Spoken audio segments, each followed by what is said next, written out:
Hello. I was just trying to find the websites which have the news on it that I wanted to look at today. But it seems that their news I wanted I can't find because they haven't updated their website, which is strange.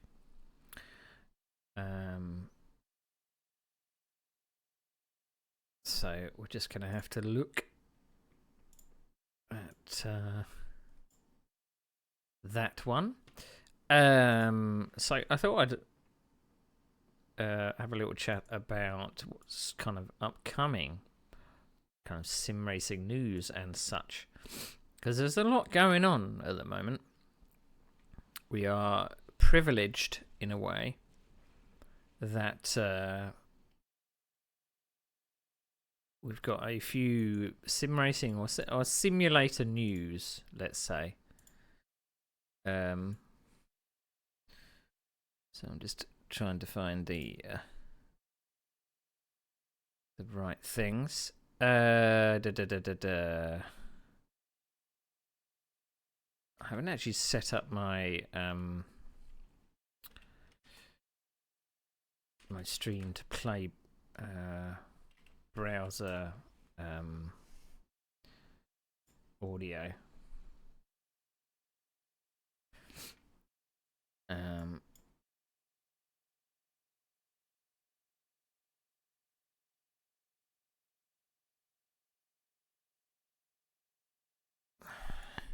Which I probably will need to change at some point.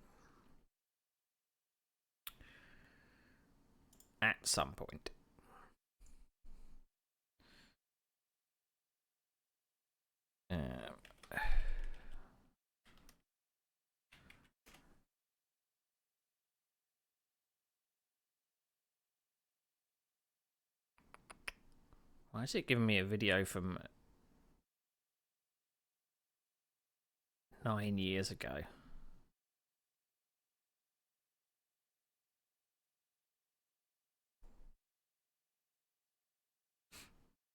Well,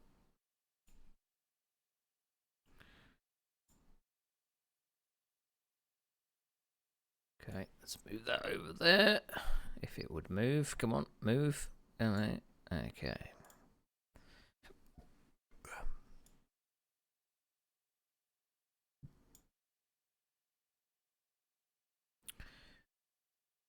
Okay.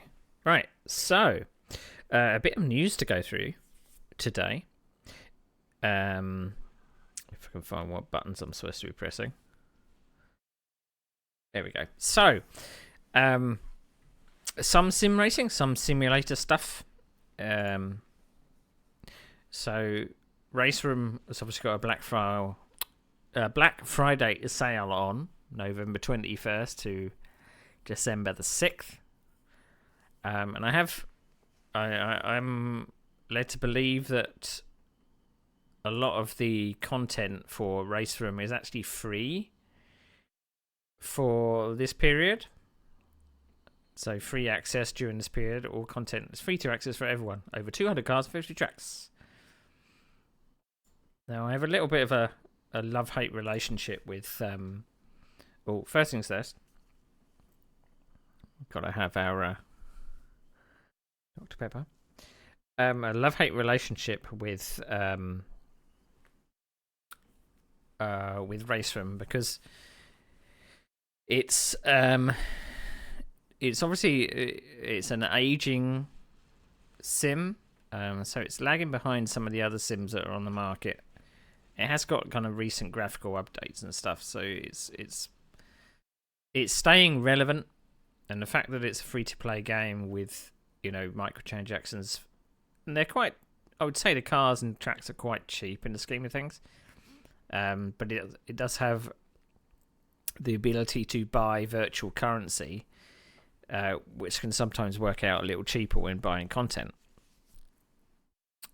So whether or not it's worth buying some virtual currency and then spending that on the things that are coming up, who knows? But they do this quite often. They have like free access periods where you can actually try a car. So they do like you can try a car before you buy it as well. So it's quite a neat system. So that's kind of cool. So the reason I think they're probably doing this, obviously, because it's Black Friday. And the other thing is because of this. So Super Tourers are coming to Race Room. First sim, I think, that is going to have Super Tourers officially. Why anyone else hasn't been able to nail down this contract or not, I do not know. Because they do kind of bring the crowds, I suppose. I don't know. It's very, very strange. And even like the R Factor 2 with its BTCC contract couldn't quite kind of negotiate Super Tourers. Because I think that would bring a lot of users to the sim. But I think this is going to bring a lot of users to the sim as well. So it's going to make Race Room quite popular. So you've got Audis, Volvos, BMWs, Hondas. So it hasn't got the... Well, unless it's not showing all of them, it hasn't got the Ford. Or... What's the other one that it's missing? So it's got the Honda Accord. So the Ford Mondeo and the Renault Laguna aren't there. Which I suppose would be a little disappointing. Maybe they're coming a bit later on. Or maybe they're just not in this this particular pack. So kind of cool. So another update that's upcoming is, and this is obviously the only footage we actually have of these cars currently, is GT3s are coming to Le Mans Ultimate, and this is footage of James Baldwin driving them for the first time. It's the only person that has actually got to be able to drive them the first time at the moment, because I believe there's more preview videos coming up. But we will see. These have been in production for a little while. And it's obviously GT3s from or LM GT3s from the 2024 season. It's this season, I think, because GTEs were last season, I think. So whether it boosts the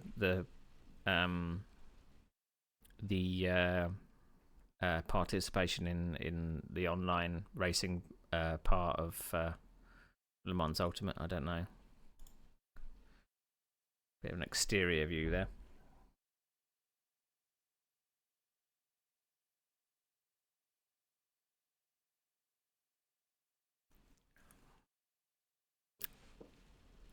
So they look pretty nice.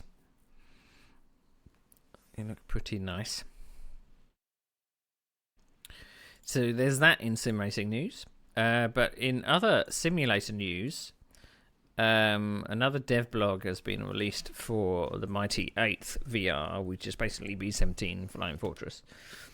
It's a little preview of the just the I suppose the traversal of how menus will work.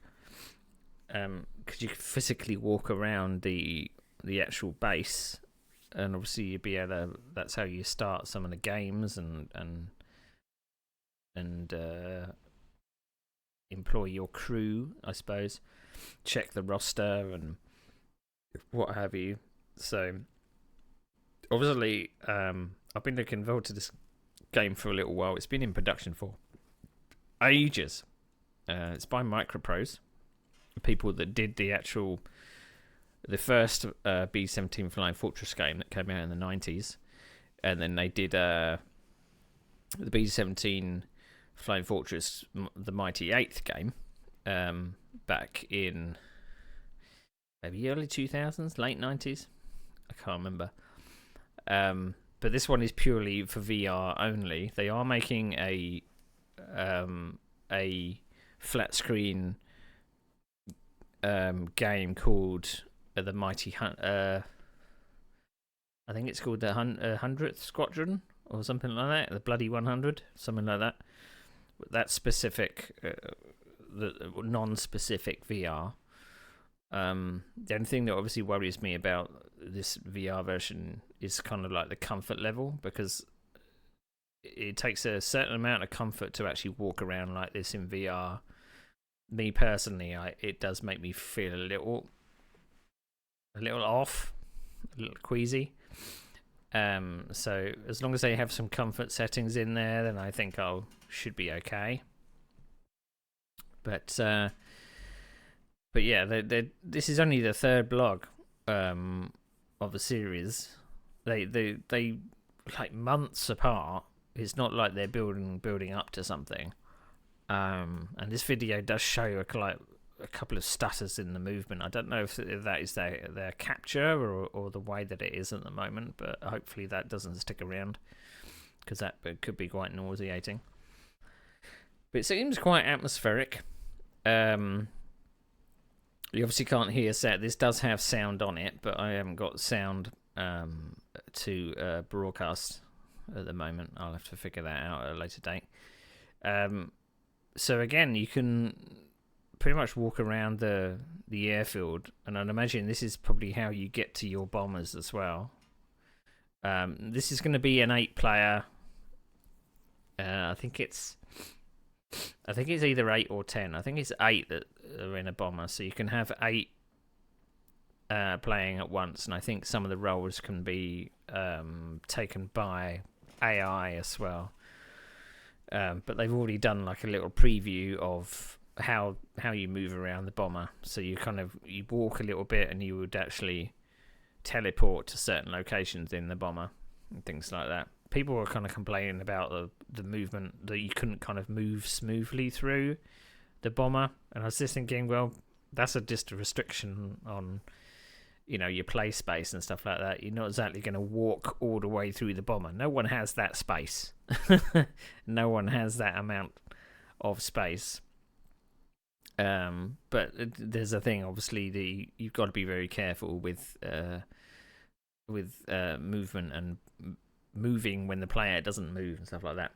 And they've obviously demonstrated their terrain system as well, which I suppose is quite, it looks okay. You're obviously not going to be looking at this from down at ground level, so it can be kind of low detailed. But the fact that they've probably got to make a representation of southern England and northern France and a bit of Germany, then this has obviously got to be as optimized as possible, because you've got to be able to identify targets and stuff. Because the previous games, it's very difficult on bomb runs to even identify what in the hell you're looking for, unless you have particular landmarks and stuff. But it looks sufficient. But I think we're not months away from release. We are years. So it's going to be a long while before we actually get our hands on B17, which is a pity. Maybe the new headsets will be out by then. But we'll have to see. I'm still waiting for the Valve Index 2.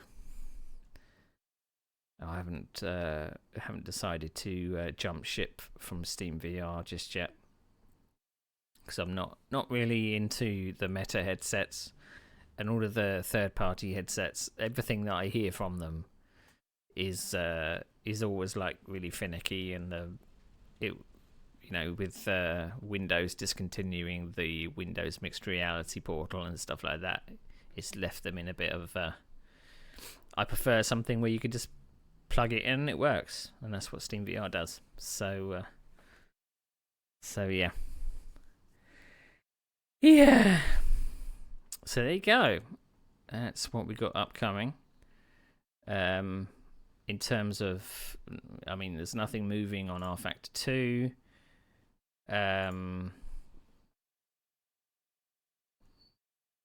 I mean, I don't know if there's anything that's going to be upcoming on the other Sims because I don't actually play them.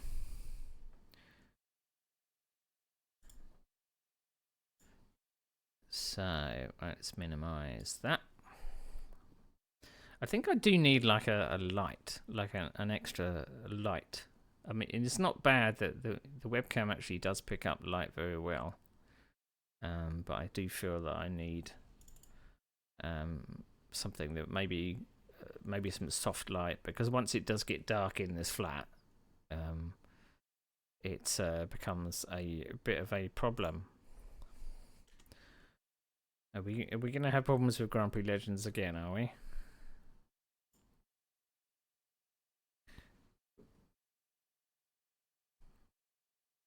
Oh, there we go. For some reason, it wanted to start up the second time.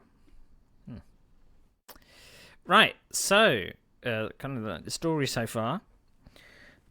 So I've been going through my Grand Prix Legends replays from back in the year. I think we started in the year 2000. So I started up with a league called UKGPL. And so we started in season 3 of that series. And I was put in Division 5 to start off with. So we've looked at Division 3.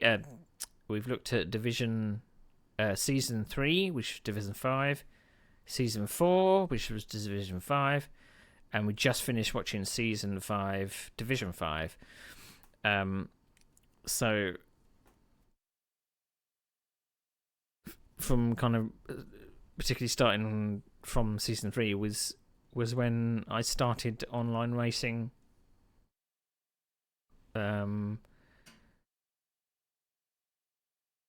multiplayer wasn't really a popular thing, or it was quite a difficult thing. I started multiplayer racing when I'd started college, and then I kind of continued from there. So it's obviously been 24 years ago to the month that I started proper online sim racing. Because before that, I was playing like single player sim racing, so all of the Microprose F1 games and stuff like that, all of the things previous. So I'm quite old. So we're heading into what I think is 2002. So in 2002, I was about 23 years old.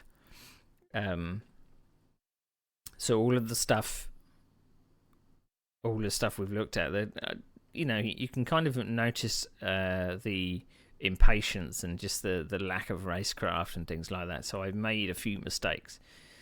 And there's also like me disagreeing with the the steward at times. So there is that. So we've moved to 6 round. We were in 6 round championships, but now we're in 9 round championships. Now, for whatever reason, whether it be I kept missing rounds, so all of this lot is the rounds that I took part in. So there's a pre pre-race, a pre-season test, I'm guessing. And then we got rounds 1, 2, 3, 5, 6, 7, and 9. So I missed out 4 and 8. Last season I finished second in the championship. It started well, but ended really, really badly. So we're now actually in Division 4. We've actually been promoted. So that's cool. So we're going to start from the pre-race. And as I keep saying whenever I do these streams, is that I don't particularly know what happens in these races, because we're talking like 24 years ago.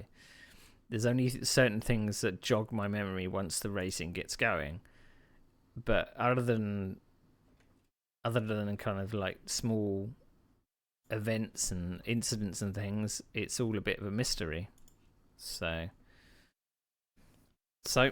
I don't know what the pre-season race is, but maybe that we were doing like a test or something. I'm not entirely sure.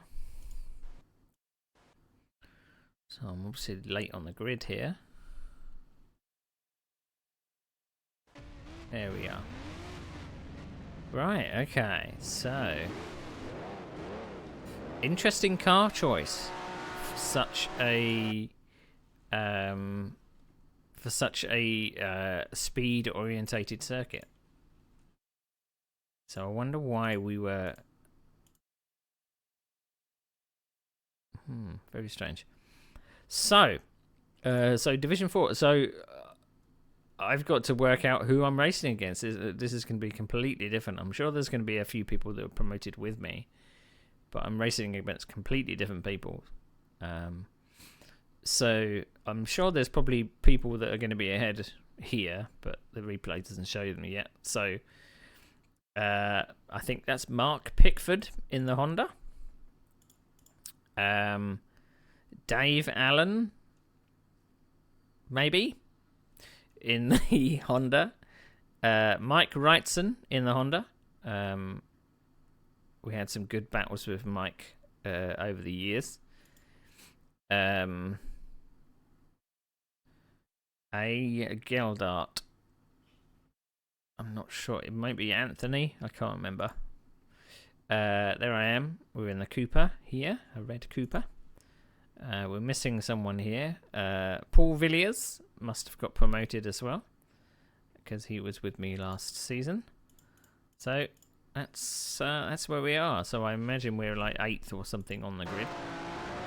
So let's see how we do.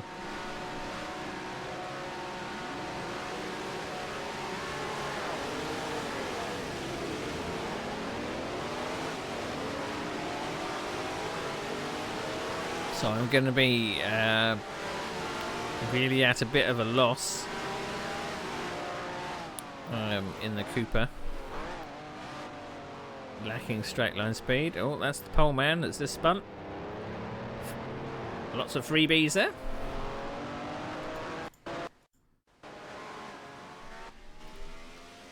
So it says we started 9th.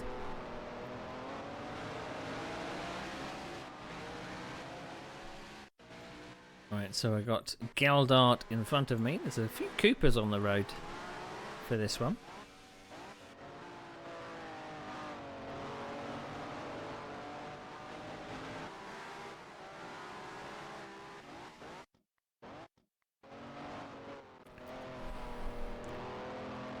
So it's a 24 lapper, so it's similar to what we've run previously. We've got some pace on the guy in front, because we're already dropping the guy behind.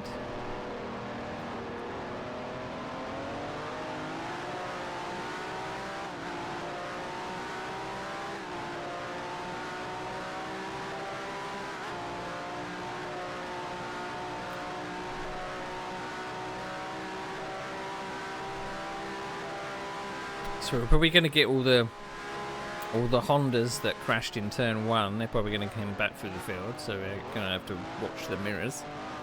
We did have a BRM behind us.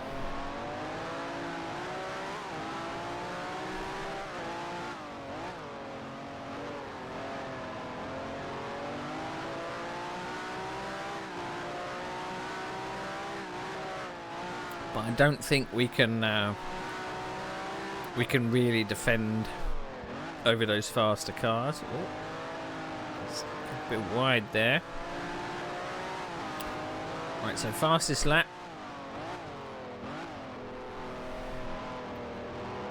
He's all over the place in front. Fastest lap is 129.6.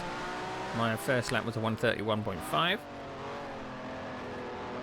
So it looks like this might be a very tough season, as was last season. A lot of fast guys.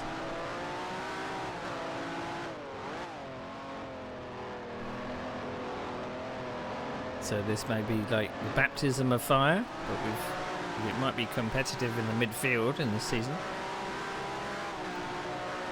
So even though I was battling in the top 3 most of the last season, I had had a great start to the season, but it all fell to pieces at the end.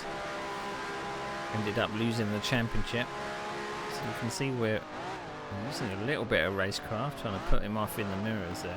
He's making lots of mistakes. And we are in a similar powered car.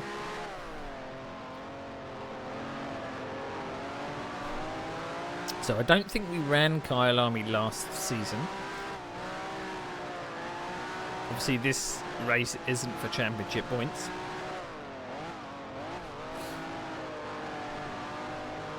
He's still making lots and lots of mistakes. It's always annoying when you're behind someone, they keep making mistakes but you still can't catch them.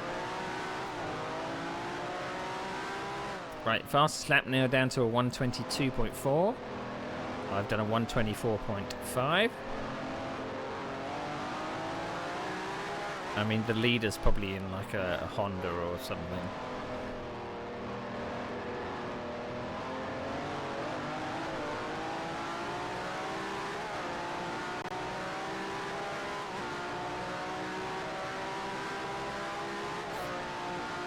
On to our fourth lap.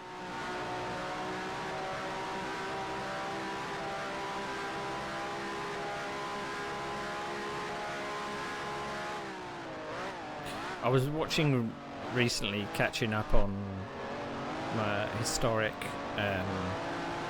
F1 because I've been watching all of the, or trying to find sources of all of the broadcast races from the 1960s onwards, because obviously I only started watching in 1992, I think, and I've been watching ever since. And there's obviously races that I would have never seen, because I was born in 1979. So I was always interested in two wheels rather than four wheels. So yeah. But it's been quite interesting going back and seeing in what state Grand Prix racing was in. So I've been watching the 1985 season recently, and there's obviously a bit kind of a big stark contrast in the way that Grand Prix racing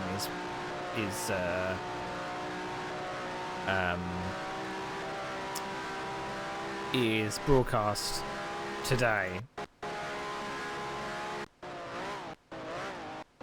I should have gone the other way with you. So it's a bit kind of rough around the edges.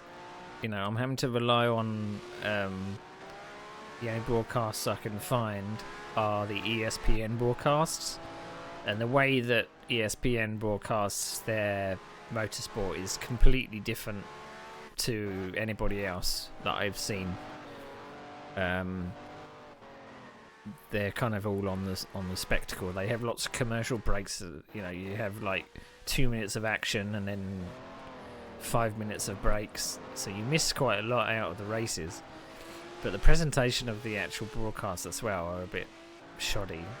I mean, the commentators kind of don't sound human in some respects. They're very kind of announcer orientated, so they speak in sound bites, and it can become a bit grating after a while.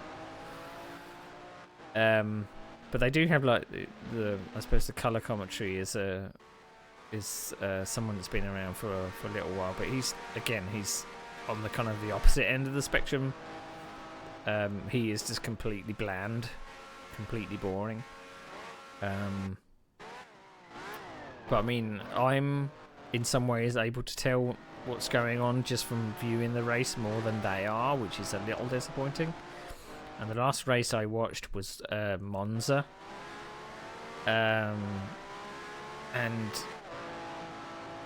obviously the it's probably like the facilities at the track. They had lots of sound problems. They're literally on the main straight, and obviously the 1985 cars are using turbos, and they are very, very, very loud. but the reverberation of the engines around the track meant that they couldn't be heard over the top of their microphones in their broadcast booth. The broadcast booth wasn't soundproofed at all. So, not the case is they were shouting over the top of the cars, but they still couldn't be heard. So most of the broadcast was just couldn't hear a word they were saying. Oh, he's made a mistake. He's made a mistake. He's made a mistake. He's made a mistake. Is he going to go defensive? Got a little bit of slipstream. Oh, we're coming out of the slipstream. That probably was a bit early. We're going to try and beat him on the brakes. No, we are not. We don't feel comfortable beating him on the brakes. We must have braked a bit early then. We had flashbacks to previous in the season where we have completely mucked up turn 1. So the other thing is the safety aspect. So obviously I've watched all the way up until 1985, and like the previous races in broadcast, safety just wasn't a thing. They just didn't think. They thought they were either invulnerable, or the fact that they just thought motorsport is dangerous. We're not really gonna take care. In some ways, we were a bit reckless. Accidents can't happen to us. So it was obviously witnessing many driver deaths in the 1970s, and then we had the not many driver deaths happened in the 80s. There were some, obviously notable, Gilles Villeneuve. And just in 1985, we've had two drivers that were in the season that ironically didn't die in Formula One. They died in sports car racing. So Manfred Winkelhock died at Mosport, and within a couple of weeks, oh god, it's gone completely out of my brain. And he was a Tyrrell driver. No, it's gone completely out of my brain. That'll probably come to me. But another driver died in another sports car race in the next round at Spa. He had a collision with Jackie Ickx going into Eau Rouge. It'll probably come to me. But complete waste of talent, because he was getting better in Formula One. So he was Martin Brundle's teammate. But just looking at it kind of makes me cringe a bit, because obviously nowadays you can see the danger a mile off, and you see the amount of people in the pits. And a kind of particular incident that happened in the Monza Grand Prix was that I think it was Alain Prost. It was either I think it was Alain Prost that came in the pits. So he came in the pits. Oh, steady on. He came in the pits, and he was kind of surrounded by his pit crew that were changing his tyres and stuff, and that was fine. But he was then surrounded by photographers. So his car was swamped with video cameras, film cameras, and just looked like kind of random dudes just walking up and going, "Oh, look, there's a car having a pit stop here." And obviously back in those days, people would have been coming through that pit area, that pit lane. If someone had come in the pits, and there would kind of be people kind of just hanging around another car, surely accidents would have happened, or some close calls or something, because they would have been coming through that pits at something like 100 or 150 miles an hour. And you just kind of go, what are you thinking? Oh, we're having a pit stop. This is new. So maybe this race was a test race for this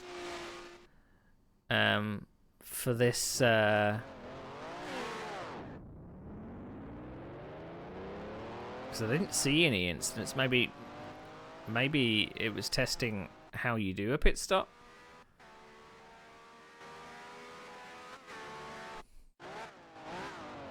Because you can't I don't think you could do pit stops in Grand Prix Legends. If you were out of fuel, you were out of fuel. You were out of luck. You couldn't actually refill the car or anything. The only way you could do it is if you shift R, which is to reset the car. So we are... Is that 8th? It's very hard to see the UI. I think that's 8th. So let's put pay to any battles at the moment. Whether or not we're going to catch up with I think it's Andrew Geldhart. I don't know. So we did our best lap of 122.5. Fastest lap is a 120.8. So we're still 2 seconds off the fastest times.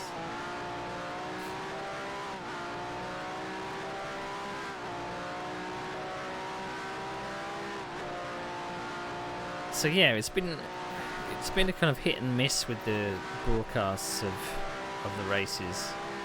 There's only been a couple of occasions where I've actually been able to watch a BBC broadcast because they were still broadcasting back then. But then again, I would like Murray Walker, his commentary, but James Hunt's commentary is just yuck. But just have to put up with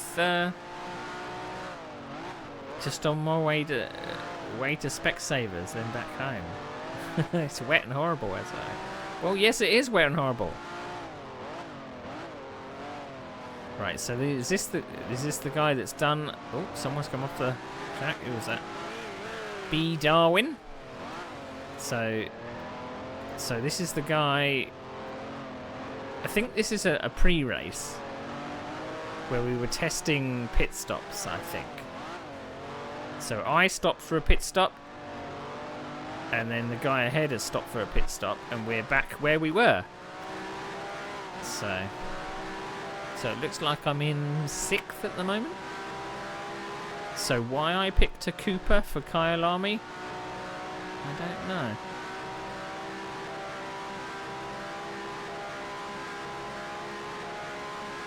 Does that mean you're getting glasses, Ben?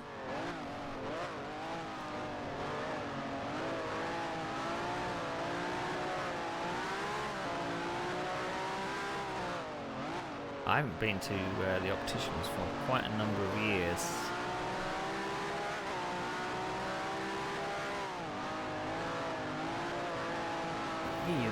He is ragging that Cooper, but I still cannot catch up. Even though he's making lots and lots of mistakes. But I'm solidly in the 122s.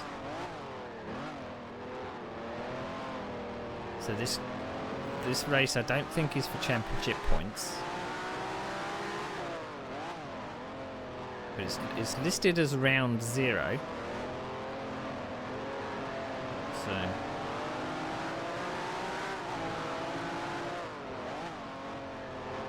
But basically, the front of the field was filled with Hondas. It was filled with Hondas, and they disappeared off into the distance, going at 2 seconds a lap faster. So we just passed half distance, 13th lap of 24. So the next round of the championship that I've got to watch in 1985 is Belgium. Apparently it's a wet race, so it's going to be very interesting. The only problem is that the broadcasts that I am relying on look like they're recorded from a VHS tape, so they're not very good.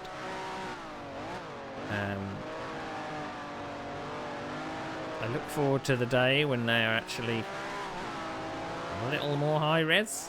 I mean, the video compression doesn't help. Always made another mistake. Still can't capitalise. We're having a right old ding dong.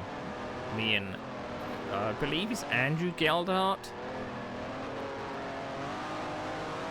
A right old ding dong. As I say, I missed out a couple of rounds this season from the replays that I've got. Whether that was due to work or other engagements, I do not know.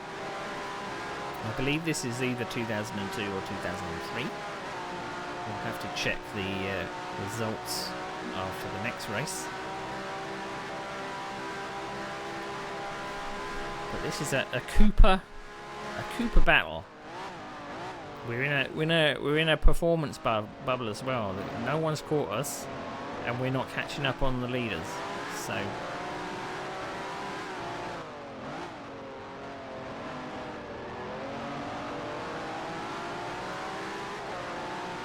obviously now we've moved up to Division 4. It's made another mistake. Why can we not catch? Which probably means that the token system is probably maybe a bit more strict, which is the BOP system that they used rather, which is you can't pick the fastest car every single round, so you have to space out, plan out what kind of cars you wanted to use for each.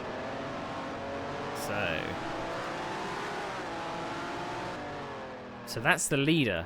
That's Derek Jones, the leader. So I'm in third.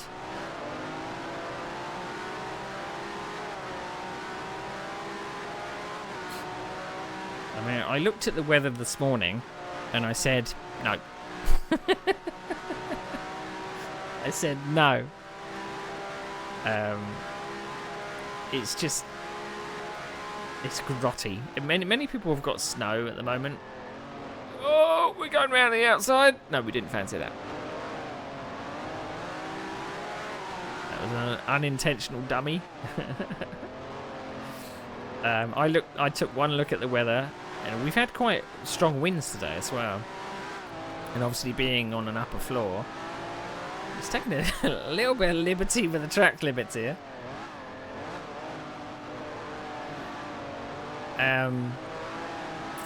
We've had quite strong winds, and obviously being on an upper floor, it does get particularly blustery because you're not blocked from it. So it's been wet. He's still all over the place, but still cannot catch. And it's just been raining all day as well.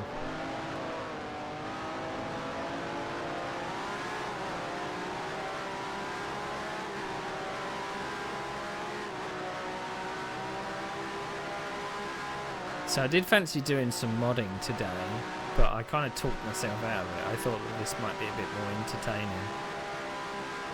So he seems to get a better exit onto the straight, which is how I'm suffering.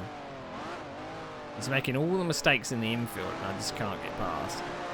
But then he just gets a good exit onto the straight and then just pull away. So at the moment I'm kind of tinkering, let's say. I don't know a lot about physics or how to construct cars from scratch and stuff like that. So I am tinkering with stuff. So I've been thinking on the idea of customizing. There's an open wheel mod made by Chief Wiggum, who had this great idea that you could make a car and use the inbuilt upgrade system of R Factor 2 and have lots of cars looking very, very different. So they'd be like Frankenstein monsters of the 1970s. So they wouldn't be like technically accurate for the day and age. But the sim does have like 3 options for engines, so you can have a Cosworth. I think there's a Cosworth, 2 versions of the Cosworth. One of them has got a different power band. He is really pushing the limits of that turn. So on lap 17 of 24. So as I say, there's 3 different engines which do have different performances and different numbers of gears. So you can have that. I didn't manage to get the upgrade system to swap out those engines, because in the main mod you can swap them out visually, but you can't swap them out physically. No, you can swap them out physically. Yes. Oh, we've made a mistake. That's our bogey corner. So all of our hard work's just gone down the Swanee. What was I saying? So you can swap out the engines visually. You can swap them out physically, but you can't swap out the sound easily. So I've had to make 3 different cars, which are all start from an engine base. So there is that. But the upgrade system works quite beautifully, because every single part kind of fits together. There are a couple of mismatched parts that don't quite work,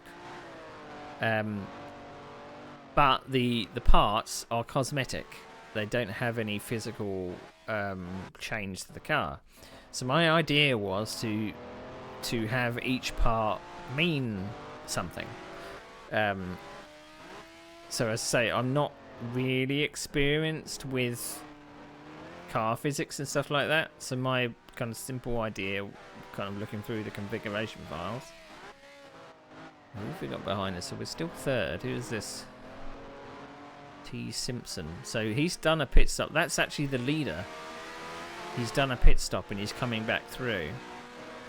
So I'm guessing we're trying to defend, but it's futile. He's just going to blast past me on the straight. There he goes.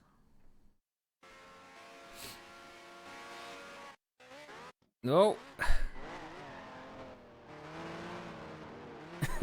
We tried. We failed. We must have got a monster toe off that guy. So we're down to 4th now. How we got 4th, I'm really not sure. At 19 of 24. So my idea was to have each part, like the wings specifically, would have like a different mass value. Because there's like small wings, tiny wings. There's kind of medium wings, and then there's big wings. So I thought that obviously they would have different values in mass, but they would also be able to change how much downforce the physical car has. Oh, he's spun. That works in my favour. So the kind of the easy way I thought of it was that you can restrict how you can change the downforce. Now you can either say that you can't change the downforce at all, but it is this value. So let's say that the small wings can only be a downforce of 1 because they haven't got an adjustment. Let's say you could have a medium wing, which is then downforce 2. And then you can have a big wing, which can be a downforce of 3. But you could technically say that the small wings have values where you can adjust downforce 1 to 2. You could say the medium wings you can only set the wing to 2 to 3, and then the bigger wings you could say that you can only adjust the wings 3 to 4. Because there's kind of the idea behind it is obviously you can pick and choose what kind of car you'd like in parts depending on what circuit you go to. there is options to remove every single wing, which I think I will disable, because obviously it would mean that every single car would look exactly the same when we went to Monza. And it basically looks like a 1960s car like this when you take all of the wings off. So I will disable that option. So that was what my first idea, because I don't know enough about the. There is ways to change the aero load and things like that. So that's an idea. Or there's ways to change the balance of the car when you put wings on and stuff, but I don't know. But that's the first, kind of the easiest way I thought about adjusting it, and all by upgrades. So you can go into the server with a certain configuration of car. You can test it and see what it's like. Come back out again, change the wing, and come back into the server with a completely different configuration of car. So in some circuits you might want a heavy wing on the back and a front wing, which is small, you know. So all, you know, and this can. I have to go through the upgrades to kind of. There's definite differences in the dimensions of the wings, which I would categorize into small, medium, and large. And they would each have their advantage and disadvantage. But even each category does have several wings for their several wings, so it's not like every single car wouldn't look the same, because you have several different for small, several different for medium, several different for high. So, but I've also looked at there's penalties that you can put in for driver aids and things like that, because I firmly believe that, you know, if you're going to run a 70 series, you shouldn't have the ability to flat shift the car. That's just not right. So there's ability to add automatic weight penalties for that. So I'm going to have to work out the units of that, because I want to add some penalties for auto blip and auto clutch. And obviously if you do use stability control and stuff like that, yeah, we will heavily penalise that. So that's the idea. Whether or not this sees the light of day, because I did actually suggest this for Simracing Online, the league that I race with. They were kind of interested in the idea, but wanted a way to make it less setup intensive for the user. I think I just let him have it this time, just like, you know, I'm just going to be passed down the straight. That's just a thing.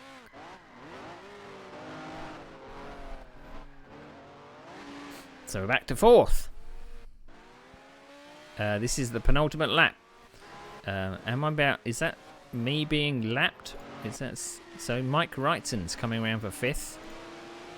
Is Mike Wrightson going to catch me in the last 2 laps? He's quite far away, but he does have a Honda. So I'm doing 123s and 122s. Mike Wrightson's in the 22s. I think this is actually the first time that I'd raced Mike Wrightson as well. We did have some good races over the years. I think Mike Wrightson he was involved in a lot of R Factor league racing and things like that. Raced against him in loads of when R Factor came out. I think he's since kind of moved on from sim racing. He moved to space sims and stuff like that. Good chat.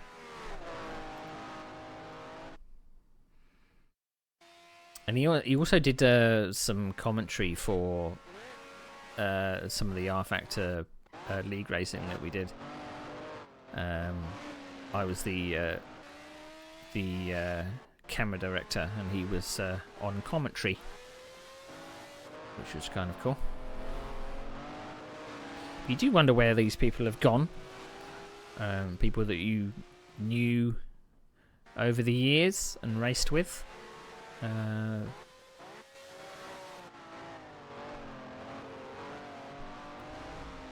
Oh, was that Mike Wrightson just going completely off stage left?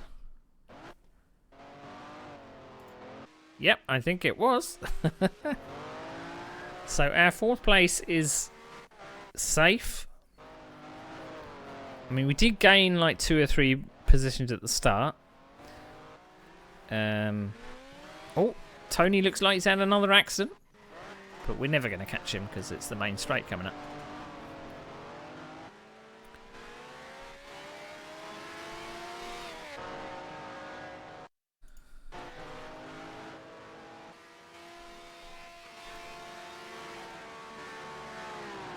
So there we go. 4th place. Interesting race. Very interesting. Ah, bonk. We gave Derek Jones a bit of a bonk. So I think this is probably the end, because I've gone from Division 5 to Division 4. I raced Derek Jones in the first season, but he moved up to Division 4 straight away because he completely blew the field away in Division 5. So this will be the first time that I've raced him in several seasons. So that's kind of cool. So our next round, well, in fact, our first round, we didn't do the that was a pre-race at Kyalami. I'm guessing they were testing stuff. I don't know what they were doing, but it gave me a good idea of what maybe I'm going to be expecting in that upcoming season. So I believe there's 9 rounds. I only take part in 7 of them. So our first round is at Zandvoort. Now, I always say that I seem to always go well at Zandvoort. This unfortunately is a server replay, so it's going to be a little jittery. But let's see. Am I in a Ferrari?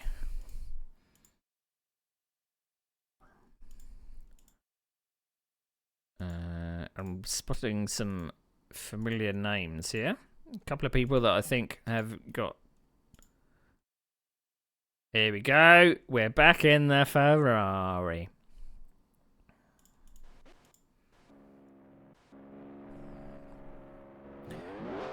Is this pole? This might be pole.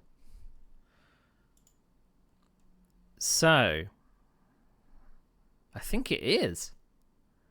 I'm on pole for the first race of the season. Unheard of. Okay, so if I'm on pole, then whoever T. Simpson is, I believe that's Tony Simpson. Maybe it's not Tony. So he's in second in a Ferrari. Then we got John Ellis. He was in Division 5 with me last season. Then we've got S. Campbell in an Eagle. Then we've got, I think that's Mark Pickford in a Honda. I believe that's Dave Allen. He's in a Honda. And then we got Andrew Geldhart that was racing with me at Kyalami. He's again in a Cooper. Then we got Mike Wrightson, who is again in a Honda. John Roberts, I believe he was in Division 5 last season. I believe that's a BRM. We then got B. Tyso. I believe that might be all of them. But here we go. Do I lead into turn 1? Whoa, look at that start! Look at that start!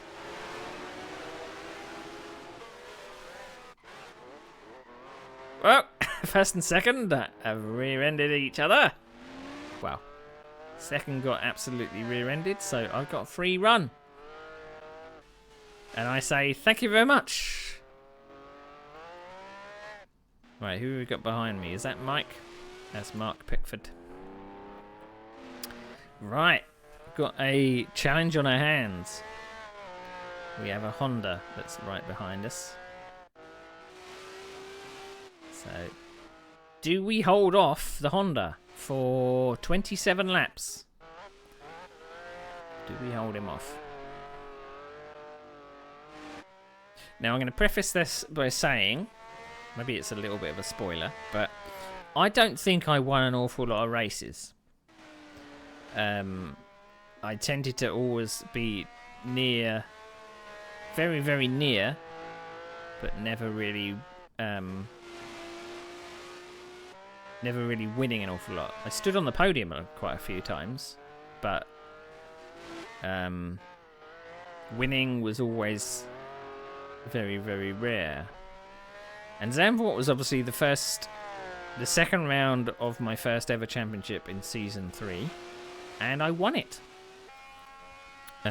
So I was quite pleased at that. So I've currently got the fastest lap of 1:33. But obviously that little bunch up at the start put paid to anyone's fastest lap.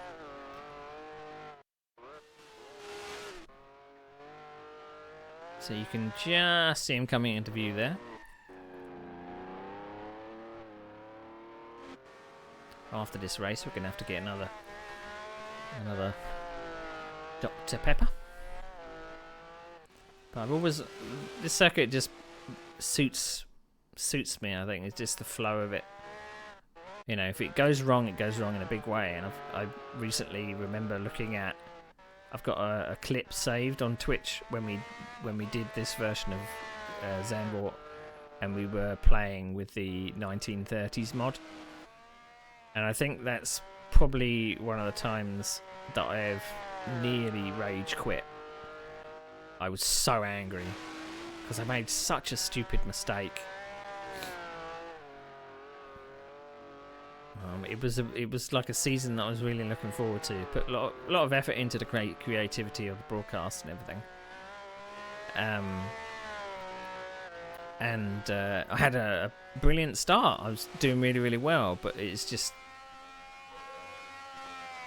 it was either I did really well or I picked up on other people's mistakes at the start. So I exploited that, but just in the latter half of the season, the field was just too strong for me and I just kept making mistakes.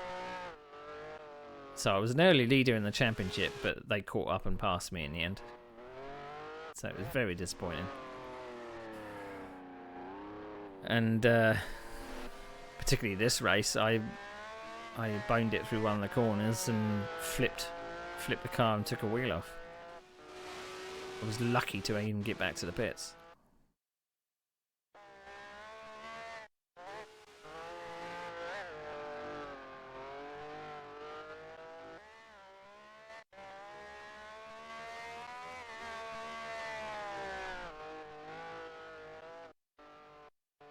But I mean, just looking through the physics files of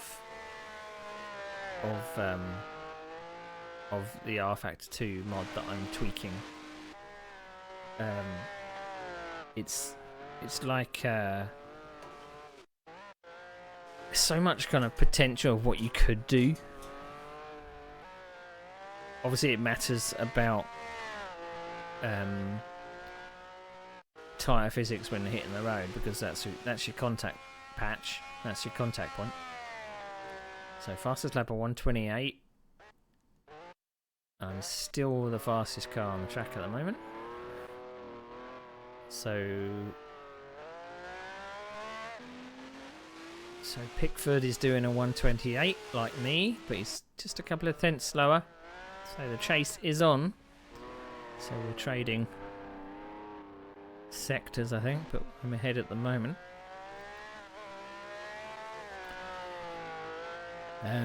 So I mean, looking through it without too much knowledge on car dynamics or anything, you can produce weird and wonderful stuff. But I mean, I think I was watching a chat between a couple of people that know their stuff, and they were talking about particular suspension setups and stuff. And I mean, I don't know enough about how you do suspension setups and bits to know if you can recreate every single suspension setup that exists, because when it comes to suspension, race cars are just, I don't know, you got different types of wishbones and orientations and what have you, particularly when looking at Grand Prix cars and stuff like that. Just the geometry, just so complex. Got a thing like the push rod suspension and the pull rod suspension, and it just kind of blows my mind, really. And all that stuff of in the 1950s, they were trying new things. Like, I still think that the 1970s is where it was at, just with the array of what they were trying out. It seemed to be a very big experimentation decade. And I mean, in the 1980s, Grand Prix cars were still, they were becoming a bit more standardized. Whether it was the rule set that kind of dictated that they all remain kind of very similar in shape and stuff like that, but there was still some experimentation going on, some kind of innovations that were around for about 1 or 2 years and then got banned. So, you know, you didn't want one person running away with a championship. The same happens today. The FIA are like that. I suppose that's how they, you know, they don't, there's no bop or anything. There's no balance of performance. They want everyone to have an equal shot, which I think is why they're changing the rules every, it seems like every 2 years at the moment.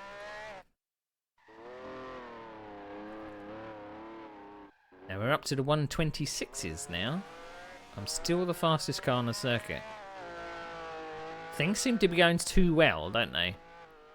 I'm a bit dubious that this is actually what's going to happen. Am I going to blow an engine? Am I going to fall off the circuit? 6th lap of 27. I did read in the rules that it's maybe going to be the long races. So I'm still pushing on, even though I can't see someone in my rear view now. So, am I going to win this, or what? Because I had a temptation to either drop it off the road back then, when I was leading, or blow an engine because of my misshifting, or running out of fuel. So you see that Honda has really, really dropped back now. Really dropped back. He's really in the distance there. So this all looks like it's going too good at the moment, doesn't it? And this is a hell of a season opener. Completely different division of, you know, you would assume faster drivers, and laying down a marker. Now I'm hoping that this season is like a more less up and down type season, because last season was up and down. I had flashes of great, but then just completely losing my brain.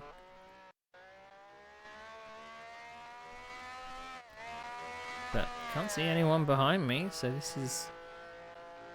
I am shocked.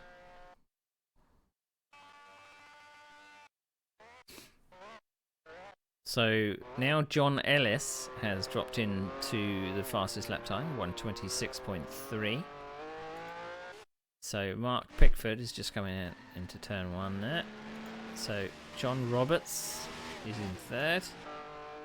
T. Simpson 4th. Dave Allen in 5th. John Ellis. This is why he's done a fast lap time, because he's chasing a Honda there, but he's in 6th place. So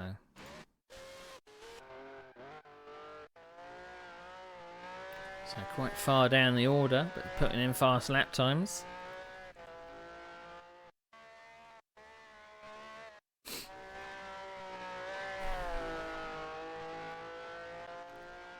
Oh, green flag, which must mean that someone came off the track.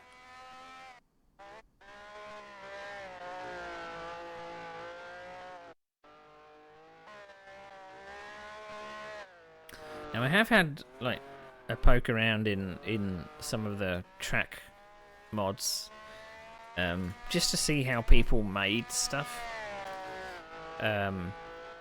I've had a poke around in some of the Automobilista mods and stuff like that. Particularly wanted to see what techniques that Riser used for making their tracks, because they always seemed quite solid in terms of structure and in terms of graphics.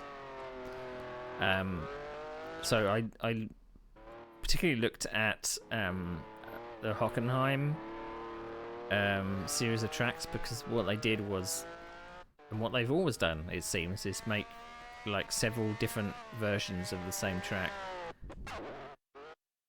different eras.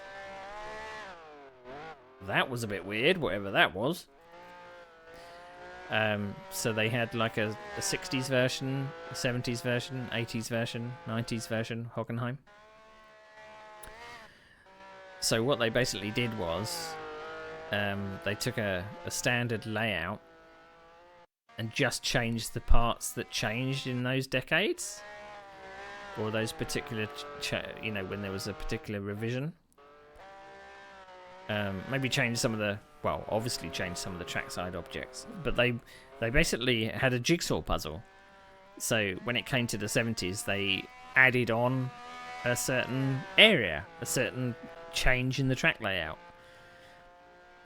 Whether that is how the technique that they use for some of the other tracks or not, I don't know.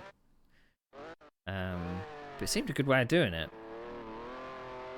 And maybe Hockenheim is quite a standard. Uh-oh. Uh-oh. Uh-oh.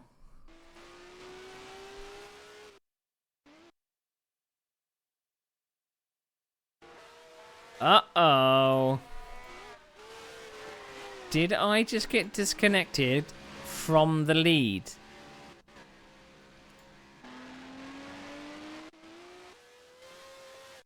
No way.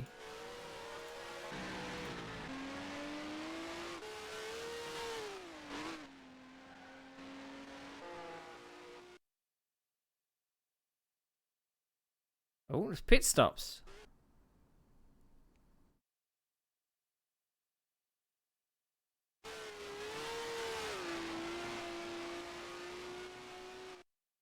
I may have got disconnected from the lead. That's why this is a server replay and not a user replay. This is the second place person. I just want to see if it flicks over to first. Oh man, that would be really annoying. Can you imagine how much I would have been raging? Yes. Here. M. Pickford is now in first. That's 8th place Mike Wrightson. You then got, I believe that's 2nd place John Roberts. Dave Allen in 3rd. John Ellis in 4th. T. Simpson in 5th.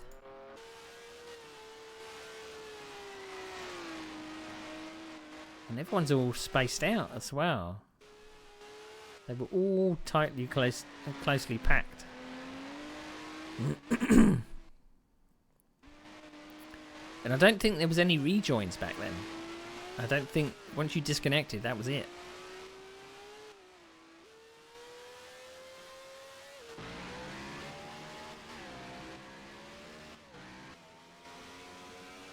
That sucks.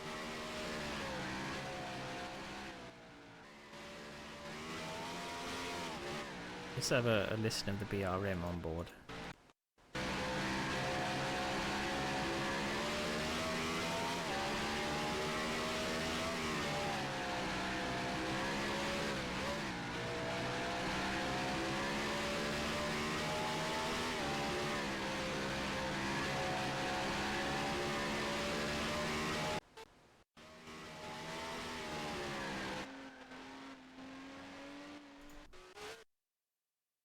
Well, that's annoying. It stands the reason why I had a server replay. Oh, gutted.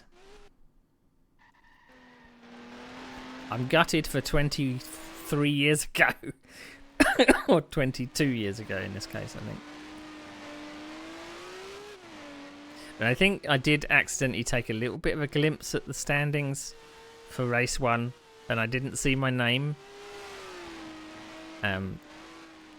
I saw someone else's name at the top, and it surprised me why I was on pole. And that's the reason why I didn't appear.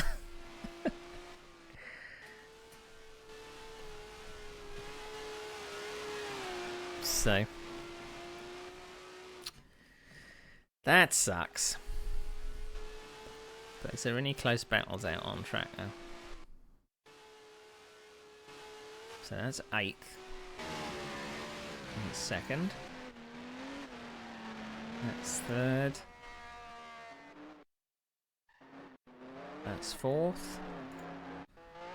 That's 5th.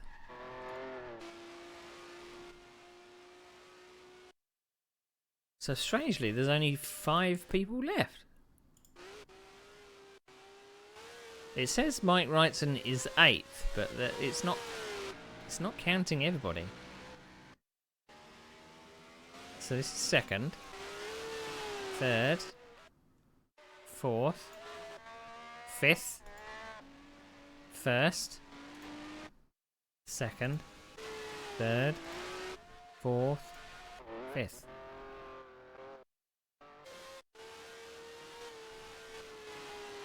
Did we have mass disconnections then?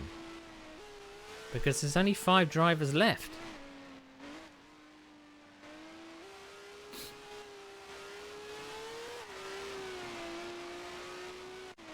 I mean, I don't really want to sit here and watch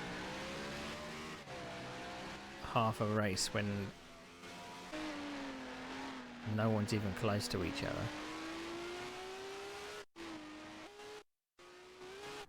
So he's up in turn 3. He's up at turn 3. So this is the closest battle on track. John Ellis is catching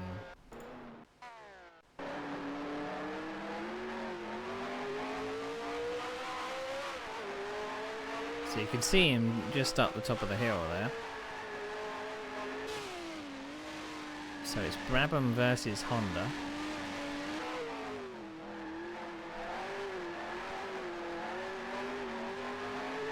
So tomorrow we're going to be doing a very similar thing. We're going to be behind the microphone because it's the next round of the Super Formula Renault Championship. And it's going to be it's been a very interesting championship so far. So we're actually at Sugo this time. Very, very tight circuit, so I wonder if it's going to close the field up or if it's going to cause accidents, because there's a couple of people that are pretty quick but can be a little bit erratic. But there's been a couple of newcomers to the championship, which hopefully will spice things up. And I think it's the 4th round of the championship, so we've got 2 rounds after this. Oh, John, what are you doing? No! I thought he was only just going to miss that hay bale.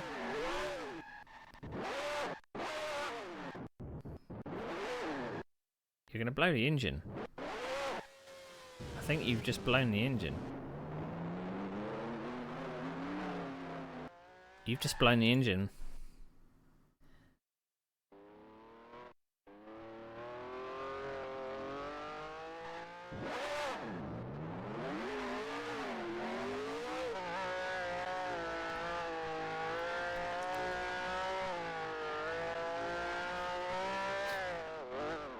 I mean, nowadays you can't do a shift R. You can't just reset the car and away you go. I think in some ways they obviously put that in because of how steep the learning curve of these cars are. So that's T. Simpson, who I believe is 4th now. We've then got Dave Allen, who is 3rd. John Roberts. So Dave Allen is at turn 2 and 3. We've got John Roberts that's just past turn 4 and 5. You've then got Mark Pickford that's at the last corner. And John Ellis that's about to be lapped. So he's taking a shift R penalty in the pits, or taking a stop and go in the pits because he blew his engine. So he's been lapped. So I'm going to skip forward a little, because we're not going to watch all of this. So that 25, we've got Pickford in 1st, Roberts in 2nd, Allen in 3rd, Simpson in 4th, and Ellis in 5th.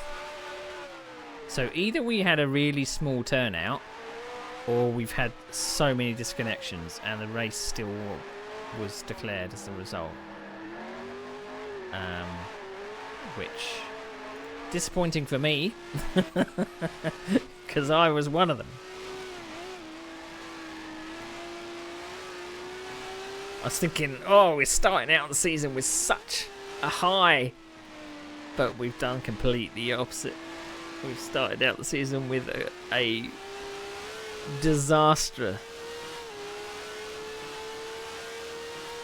Absolute disaster.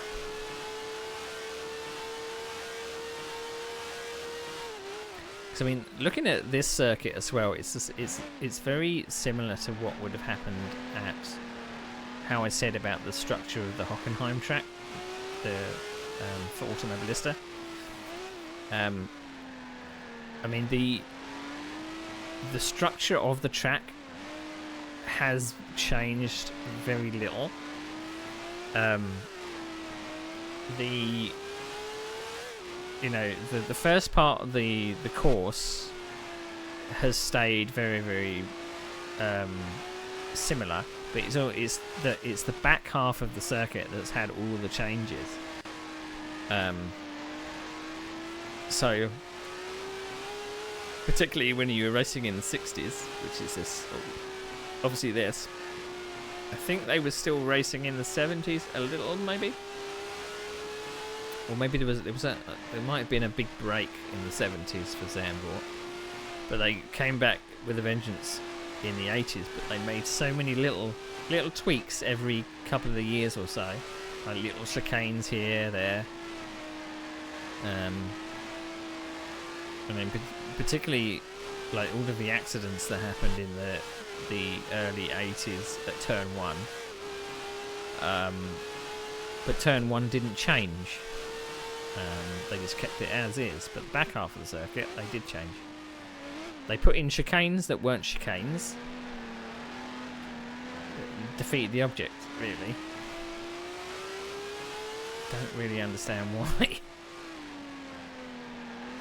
So even, you know, if you put this circuit over the top of what is the modern one, the first half would be similar, but the back half would be completely changed.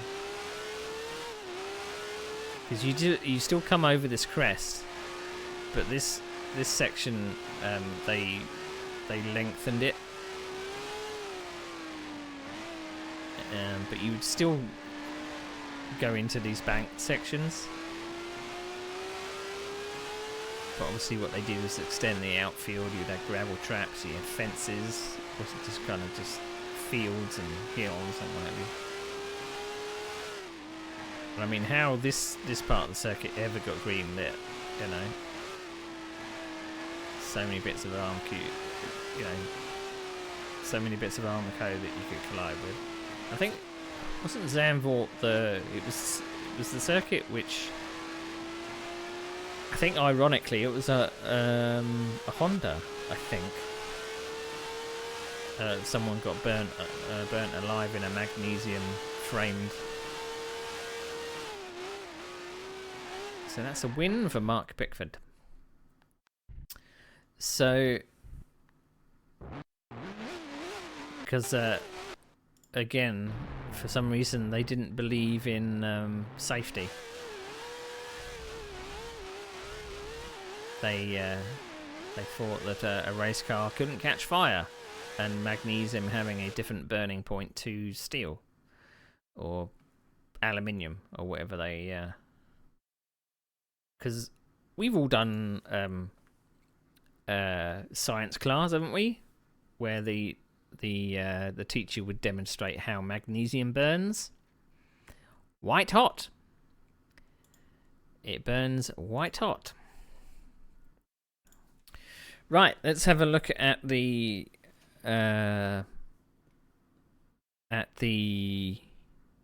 results. I know it's going to be pretty depressing from my point of view. Okay, so this is the 17th where are we? Kyalami. So Kyalami is recorded.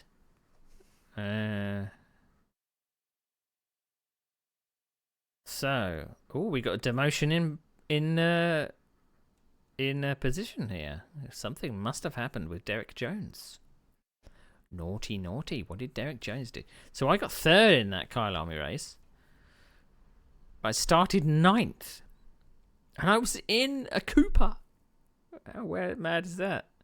So let's look at these names then. So it is Tony Simpson. It is Mark Pickford, John Roberts, Glenn Field, Bernie, whoever Bernie is. You got Paul V, that's Paul Villiers. It is Dave Allen, and it is Andrew Galdart, who was excluded. And it's Richard Tyso. So why was Andrew Galdart excluded? That's why I got promoted to third. Right, let's have a look at the incidents. Now, I don't know who the moderator is for this particular season. I'm assuming it's the same as last season. I think it might be Phil Flack. So Derek is following Glenn and Bernie down the straight into turn 1. Glenn is on the inside, Bernie's on the outside. Glenn wins the corner from Bernie. Derek tries to follow him through, even though he's not yet past Bernie in the turn-in point. There's no space for a third car in this equation, and he rear-ends Glenn. Derek went for a grab, which wasn't there, and took someone out. First lap, first corner, cold tyres, lots of cars about, leaves loads of extra room, and assume cars in front are going to brake early. In mitigation, there was warp involved in a collision, so I've reduced the penalty to only one lost place. So, out of the gate, he's already docking places for incidents. Wow. This is going to be bad. So, D. Allen going for a gap. Blah, blah, blah, blah, blah.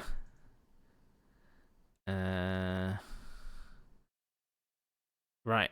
So, A. Geldhart disqualified for use of pit wall removal patch.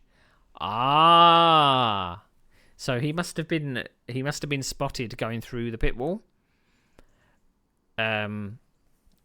because you could actually have it was kind of like the Wild West back then. So cause you could actually physically have a different racetrack that you were racing on than what other people were racing on. So how anyone could actually race on the same playing field, I have no idea.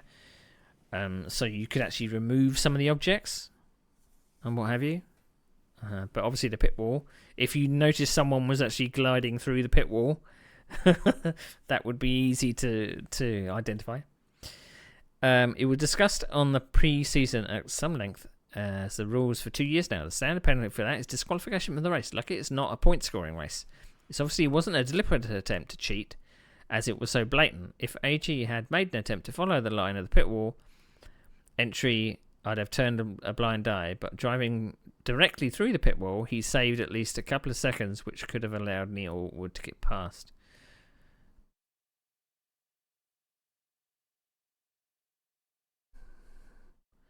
I'm not sure how... Maybe it's when he came into the pits. Because obviously the entry to the Kyle Army was the pits. You actually have to really slow down to get into the pits. If you're just blending into the pits, then I can see how he probably came out the pits in front of me. So yeah. Right, this is depressing reading. So that first race was what? The 3rd of September, 2002. And then we're moving to the 17th of September, 2002. So Mark Peckford comes away with the win. So yeah, there were only 5 finishers. So see the list from me downwards: disco, disco, disco, disco, disco. So how that was an official race, I do not know. Right. So lap 1, turn 1. So I think we saw this briefly. Maybe, maybe not. As far as I can ascertain, there was no warp involved. Steve has spoken to me since about the incident. I accept that he wasn't trying a dodgy move, but was surprised that his car simply didn't slow down. Looking at the same length, Steele was...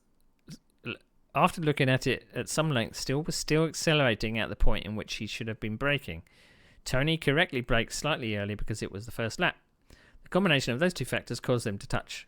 Once they had hit, GPL overreacted to the severity of the touch, and that's the nature of online racing and the reason we have to leave loads more room than we think we need. So, docked 2 places for that turn 1 incident. Mike Wrightson warps back on top of Tony Simpson. There's nothing either party could do about this, unfortunate.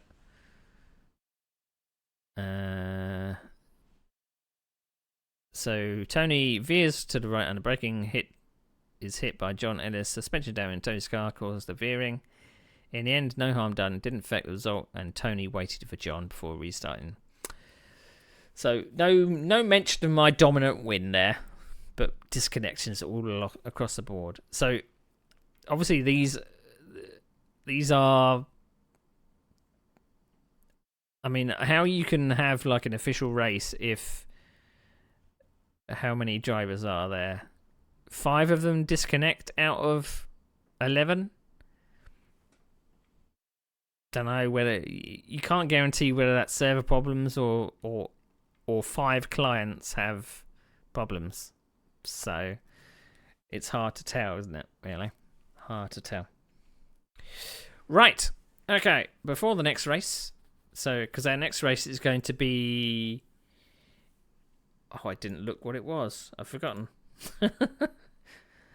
I've completely forgotten. What was the race?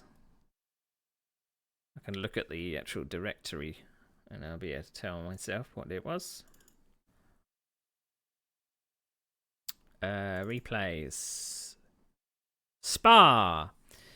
So, hopefully, we can come back strong in Spa. I think. But again, I don't know the results of this. I mean, we were leading. We got disconnected.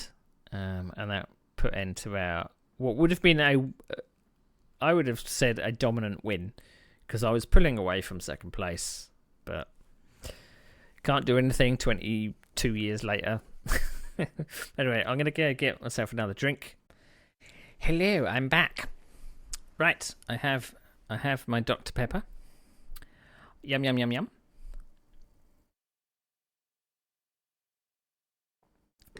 See, as you see, it gets very dim in this flat as it turns to night. I can't light my face enough, and I didn't want to go the streamer route to have like a light in my face. But maybe I'm gonna need to, because I need a soft light, I think. But the fact is, I never really have I never really have my face on camera nowadays. So right, okay, let's open the game. I've finally got my Dr. Pepper and Iron Brew commands to work, because the counter kept resetting because I hadn't done the bot commands correct. But okay, right. So on to this. What will be the second round, which is Spa. So looks like I'm going to actually have to install Snetterton. I thought I did. No, I didn't install Snetterton. I installed Solitude.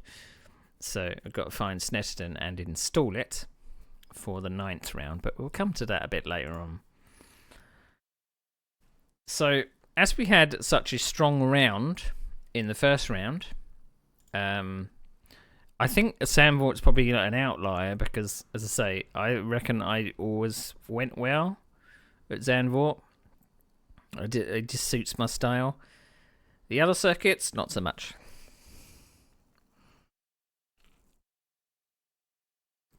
So, I really don't know how these ones are going to go. So, waiting to go to the grid. I can hear other cars.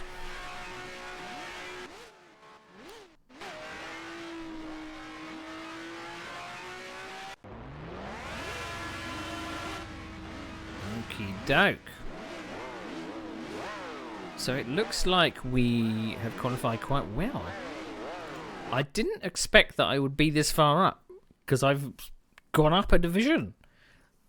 I shouldn't be near the top. So, if we're going to assume that this is pole, so we have Tony Simpson on pole. We have what I believe is Andy Neville in an Eagle. So this is going to be a Lotus, Eagle, and Ferrari fest, isn't it? Yeah. So we got Eagle, Andy Neville in the Eagle in second. We've then got John Ellis in the Brabham. We did have a few battles with John Ellis in the latter half of last season. We did come to blows. So John Ellis is in the Brabham. I should be in fourth in the Ferrari. Mark Pickford is in the Honda in fifth. And then we have a big gap, because GPL likes to look at the back of the grid and not all of the people behind me for some reason. So, I don't know whether we should look at... Let's look at a track cam. Let's see how good a start I get. Oh, not bad, the reaction. We did get a little bit of wheel spin.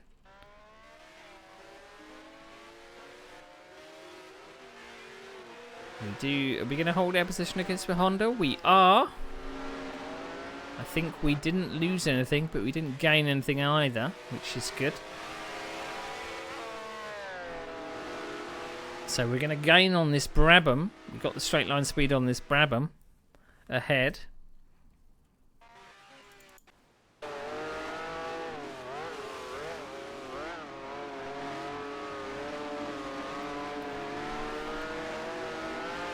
Alright, we've got a fight on our hands.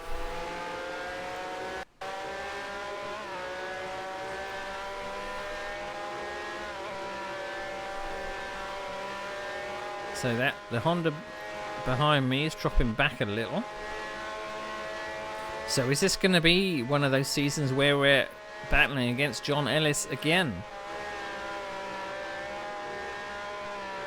Maybe.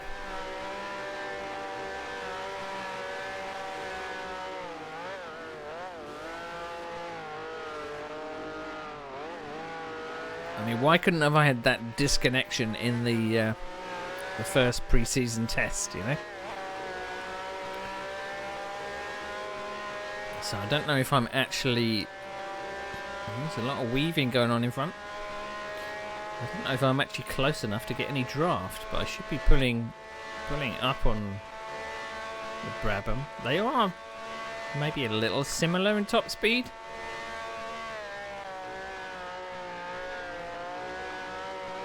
We've got a 4th place. Oh, someone dipped a wheel on the grass there.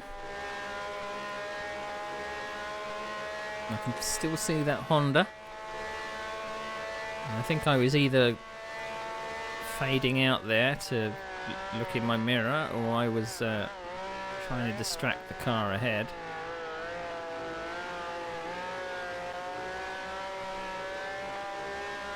But Spa's always one of those ones, if you drop back, it's just a boring race unless someone makes a mistake.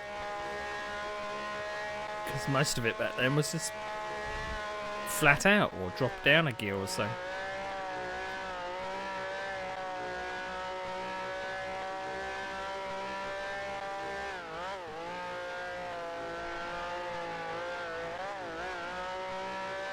That corner was always a bit difficult because you never were sure whether you should drop down 1 or 2 gears.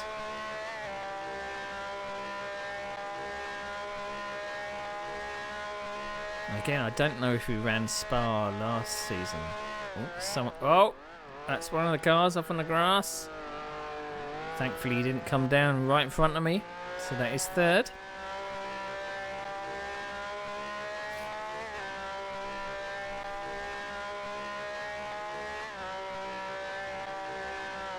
I think I'm going to have to close my windows, my window vents, because it's actually letting the heat out.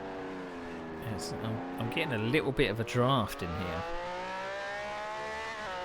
and I'm very reluctant to turn the heating on because it's so expensive to run. I've only got electric storage heaters, and they don't keep heat at all. You have to either have them on at a low level all the time or not at all, really.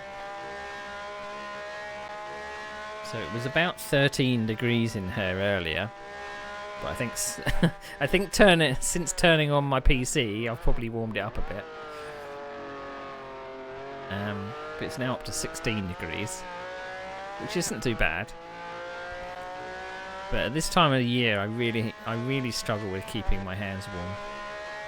But luckily, I've got a PC next to me that I can put my hands on. So it has its advantages. I mean, in summer, I was taking the side off my PC because it was getting really, really hot. But now, I'm enjoying it because it's pumping out the warm air for heating. Oh, that was a bit of a dialogue up there. So, fastest lap of the race at the moment is Andy Neville with 3:30. Again, I'm 2 seconds off the pace with a 3:32. That seems to be the pace, but I'm in a performance bubble. It looks like I'm faster than the guys behind and not fast enough for the guys in front.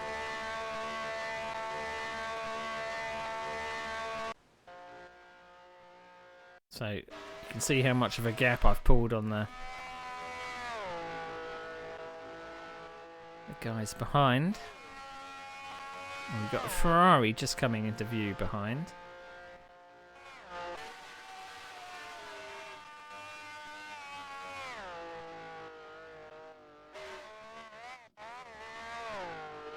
I don't really seem to be catching this Brabham.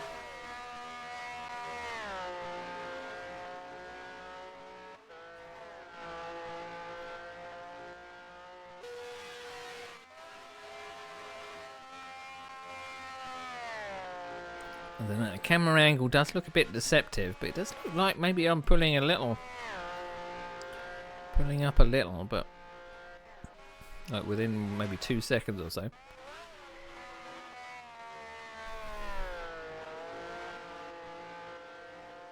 You got the top, you got the...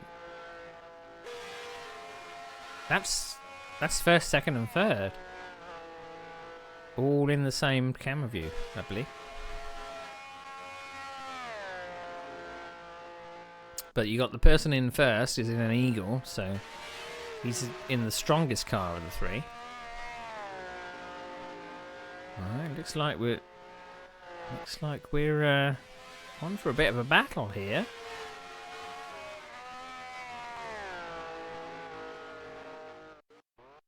Now we know that we finished this one because this is our replay.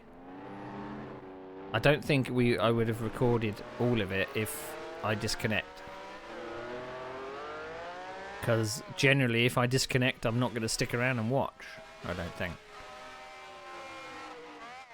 Oh, we're bottoming out there. The car hit the floor in a big way.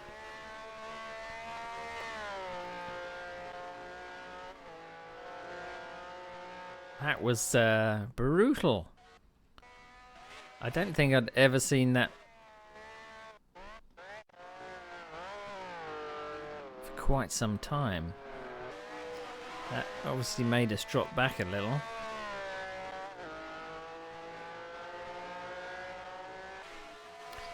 So we're still in the 322s. Oh no, the fastest lap must have been in the 3... Well, it must have been 322 because I did a 322.6 and the fastest lap is the 322.5. So I'm fast here. So if we have a look at the people ahead, so the Brabham is doing 323s, and the Eagle beyond that is doing 323. So I am quick, but I'm making a couple of mistakes, which is dropping me back. So I believe that Ferrari behind me must be Glenn Field. Yep. Now, Glenn Field was a big part of the sim racing leagues that I joined. Oh, we were cutting that a bit fine, weren't we? Glenn Field, along with his friend Lee Ward, they set up a league called WR Racing for Ward Reed Racing. Bit of a mouthful, but so we raced in R Factor, and first of all, I think we raced in the NASCAR Truck Series road course series. Oh, we are catching up a bit, aren't we? So I did many seasons with WR Racing,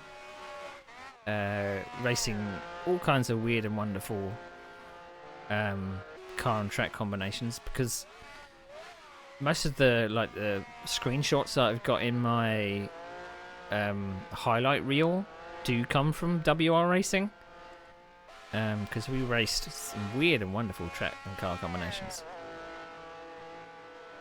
which was cool.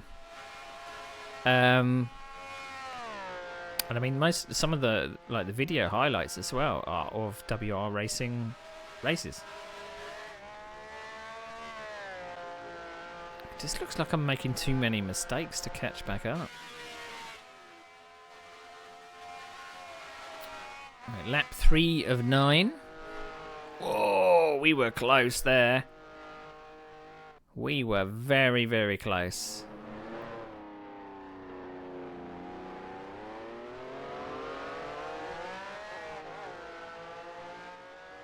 So Andy Neville has now put in fastest lap time of 3:20. So this is the first pit stop.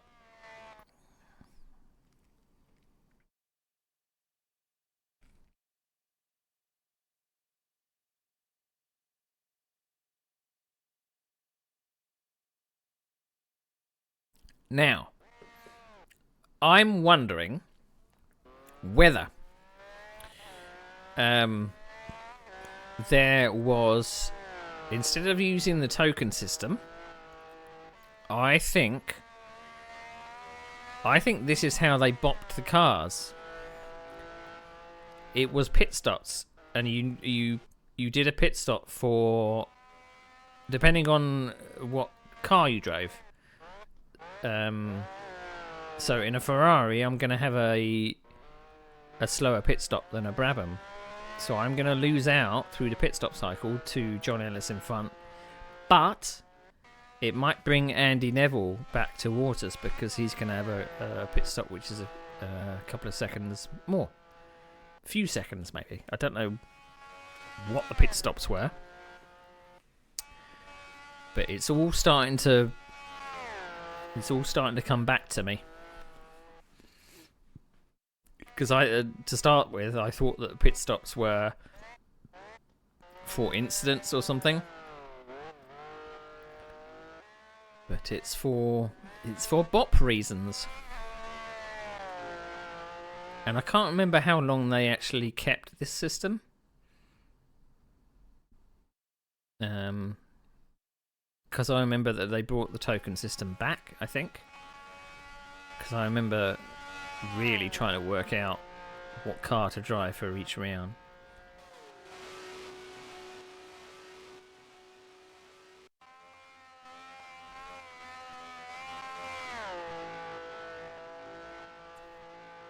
It always looks like you're threading the needle through there, doesn't it?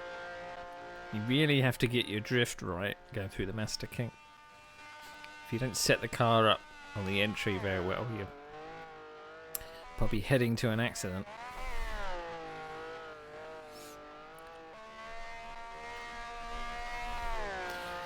So with our pit stop, we have dropped down to 4th.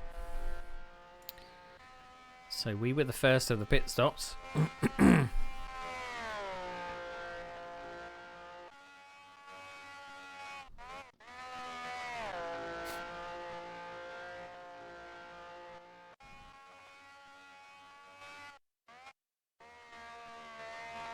We unfortunately did a 3:24 on our last lap as well. I suppose the pit stop should show how long we stopped for.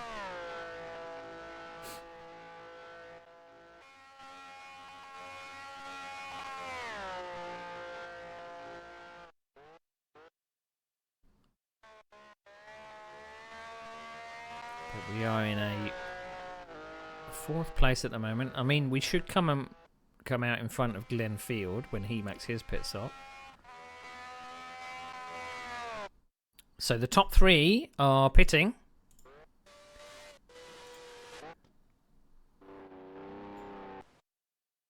Right, that's John Ellis is gone.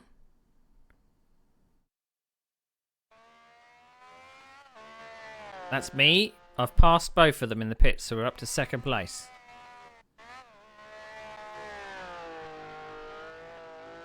We're up to 2nd place. Now the chase is on for 1st. Got to chase that Brabham down because it had so I stopped. My lap times are 3:47. So I probably stopped for 20 seconds.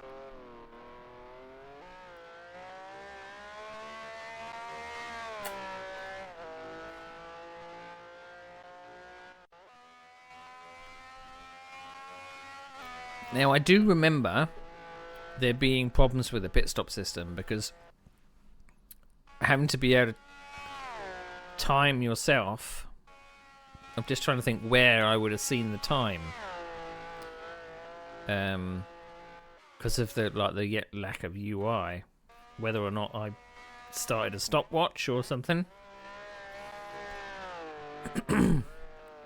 or I mean, maybe there was like a running clock on the UI back then. I can't remember.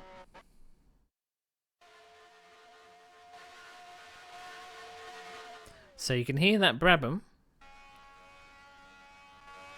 but it's going to take a lot of tuning into the lap time to be able to beat them.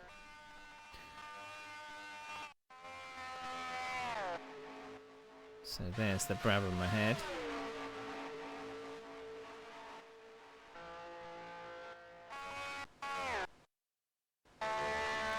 So you can see him, he's just up there.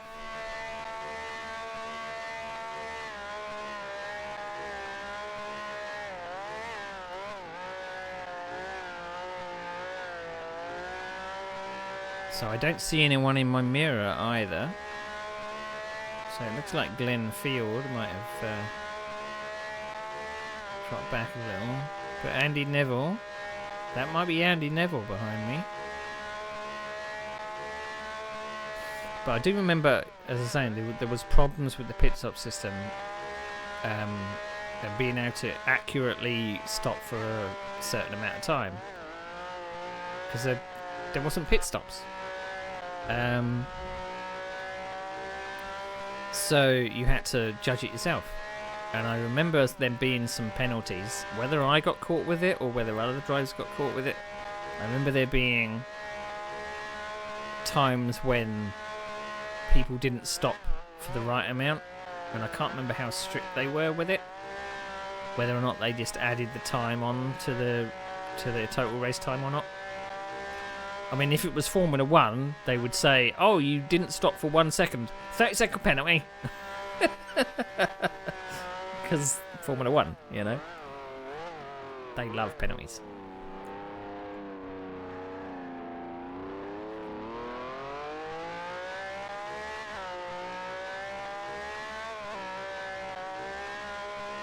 Alright, start the 6th lap. Again, I can't see anyone in my mirror.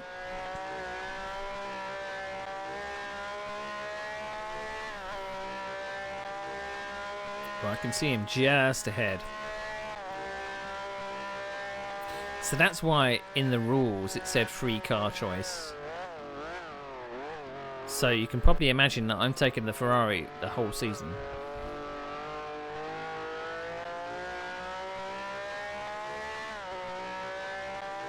It's my car of choice. Just, I like the sound of it.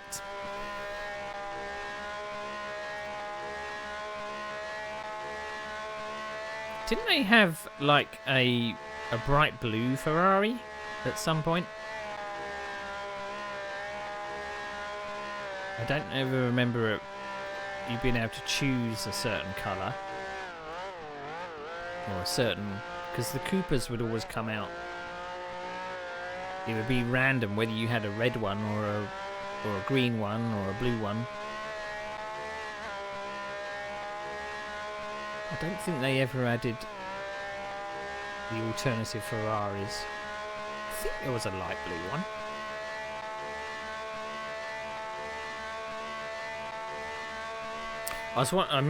I did manage to watch F1 qualifying.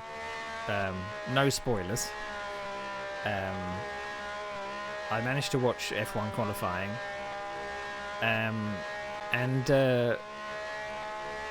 when I was looking at the Ferrari drivers, looking at their suits, because they've obviously changed their suits quite a lot. Sometimes it was black and yellow, sometimes it's red, but they've done something strange to their suits, and I don't know if it was. I thought it was like someone had made them put on an old suit, so it was slightly faded, because it looks like their chest is slightly faded, but it must be just what the illustration, or they've done something on the red that it's not a solid colour,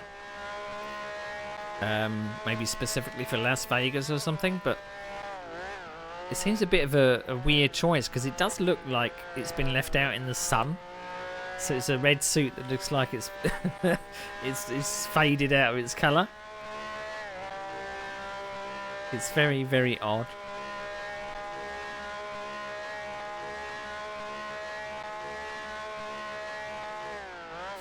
Lap 6 of 9. We're in a performance bubble again, but we are in 2nd place. This is a strong showing.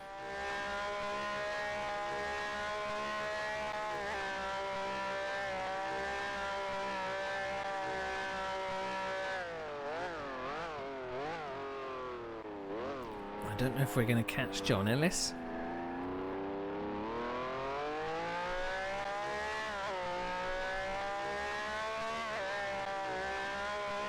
Because he just disappears at the top of the hill when we're coming out of the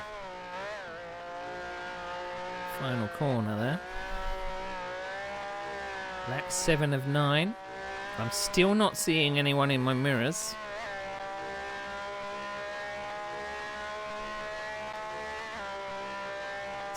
The token system is, well, the bop system is kind of ruining the battles here, but because the speed I've got in the Ferrari, I'm 2 seconds a lap slower than the faster car. So Andy Neville is doing was doing 320s, but whether he's been able to keep that pace, because he's not.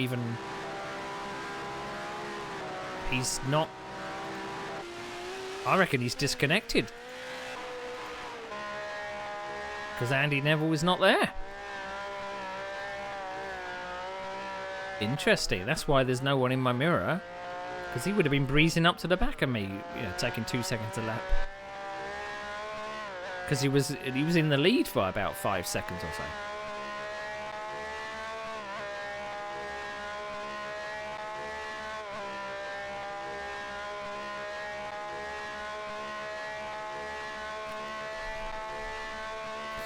Come on, imagine a real-time bop system, right? This is never going to happen, but imagine. It would ruin the racing. Oh, no!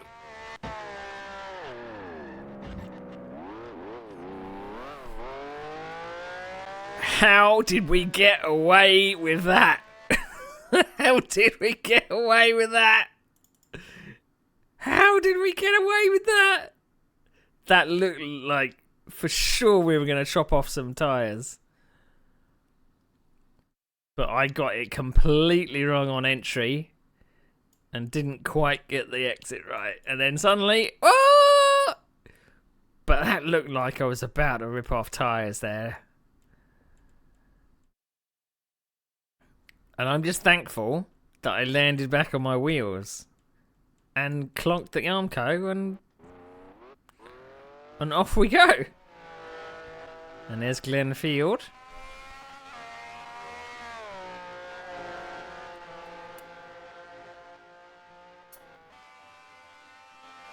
We had the momentum on me.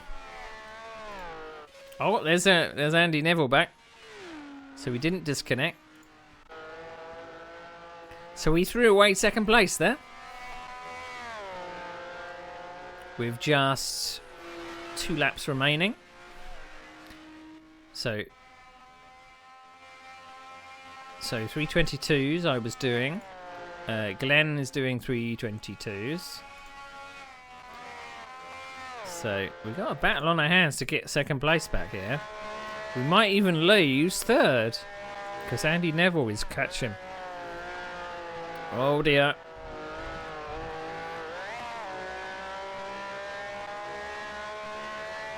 We might lose third.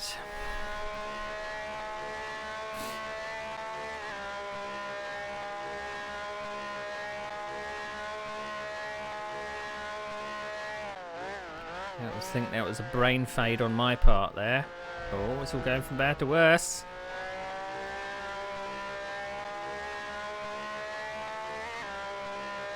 Bit of a misshift there as well. I don't know whether it just sounds a little bit different in replay, but those did sound like I was redlining it too much.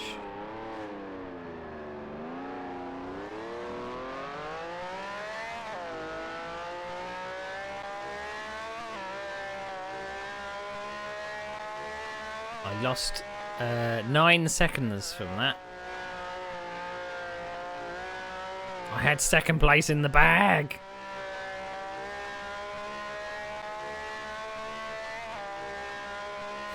Penultimate lap. I don't know if we're going to be able to catch Glenn unless he makes a mistake like I did.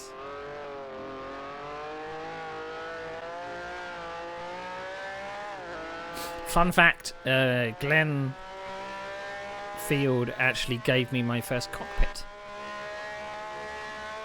He made a cockpit out of wood, and he gave it to me. So I was able to have like my first homebrew, if you will, homebrew cockpit, which I could attach my wheel to. Now I'm still wondering as well. This is 2002 here, so I'm probably still at my first flat. I don't think I've moved yet, so I think I moved around 2003. Think.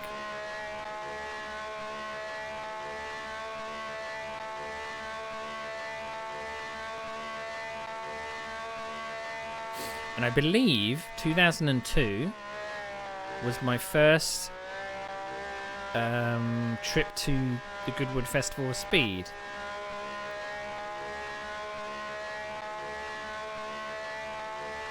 I think. I think it is, anyway.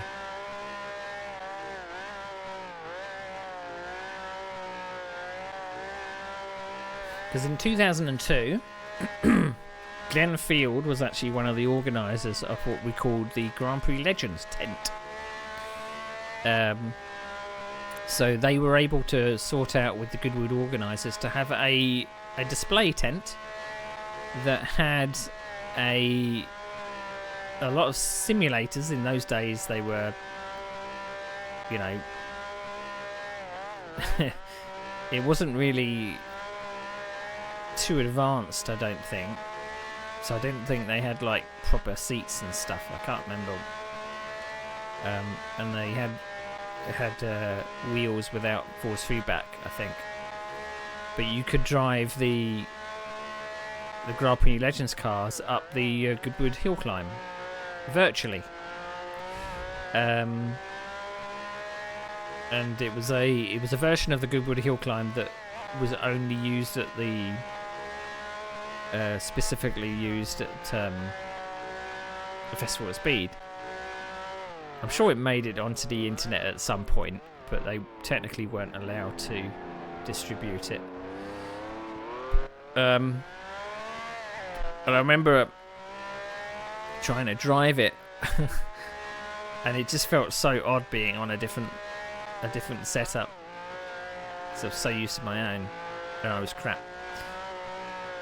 I think there was like a time trial challenge.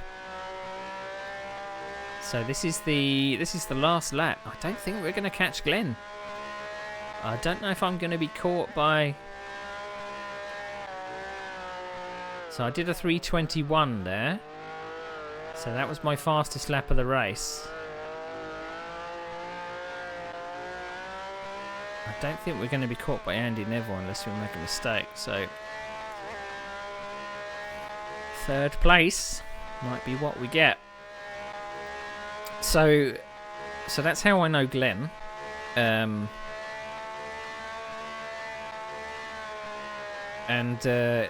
obviously 2002, if I've got the year correct, 2002, it would have been around July time, I believe.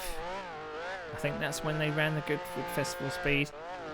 It's either that or it was September. Because I remember nowadays it's around July, so it's damn hot. But I seem to remember like the ticket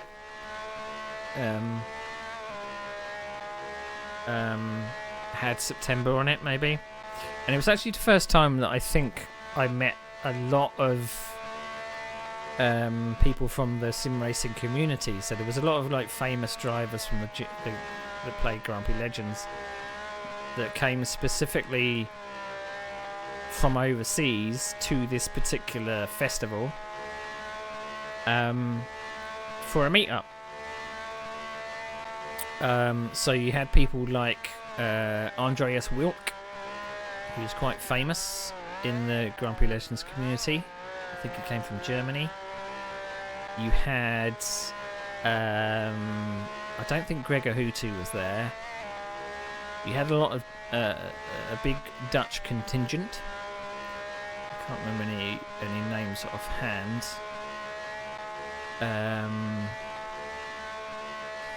But again, I think I was probably again the youngest of the people that were there.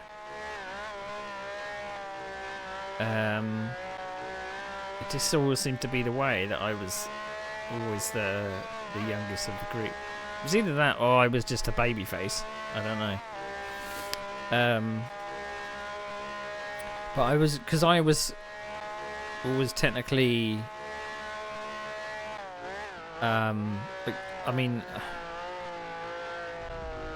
I don't know if I took on this responsibility just because I was near, like, one of the only ones that was from the UK that was camping.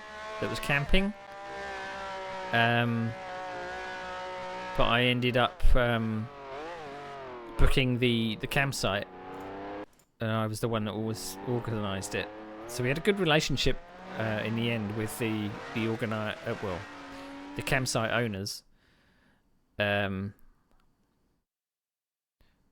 So that's the third place. Could have been so much better. So we would end up with like a good relationship with the campsite, because we went back I think 3 years in a row. So that was cool. I mean, when I first arranged it, it was like, can I have a plot? And there's going to be a few people turning up. Can I have a plot of so many people? And of course, I was organising for myself. Plus, there was people that were going to turn up that I hadn't met before. So this was completely out of my comfort zone, you know. People arriving to the campsite and they were probably like, oh, a bit nervous about, I'd arranged everything, and I'd obviously been in touch with them to and I mean, I don't think I was in touch with everybody, but in the end, people would turn up and go, oh, you're one of us lot, So we had the plot, or we had a square all to ourselves of just these really young guys with several tents that were going to be going to this festival for 3 days in a row. So right, so that was a pretty uneventful race, apart from that accident, which I got away with somehow.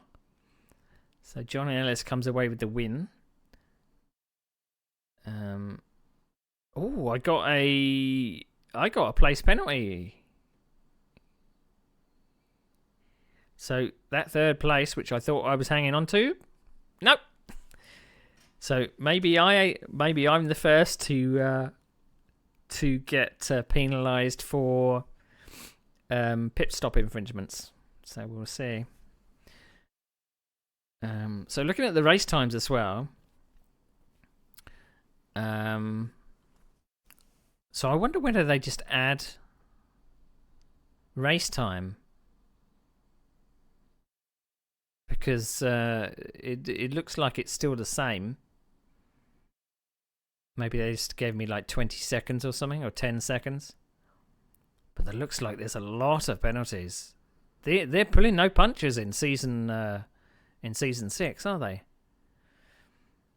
All right, so there's something happened with Andy Neville and Tony Simpson. Racing incident. Something happened with Glenn Field.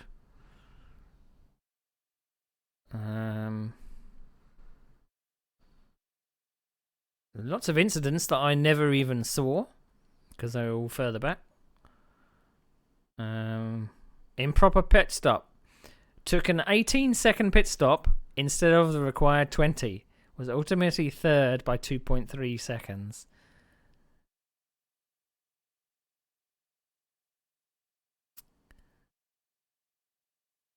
I mean, it's a little cruel, isn't it, that I took 18 seconds instead of 20, and they've docked me a place.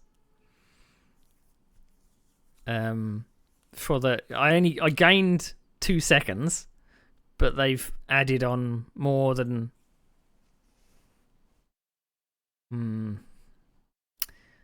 Not sure how I agree with that one.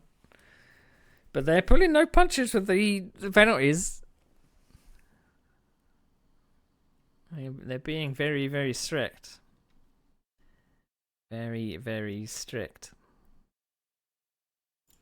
So that's another beaker of Dr. Pepper finished.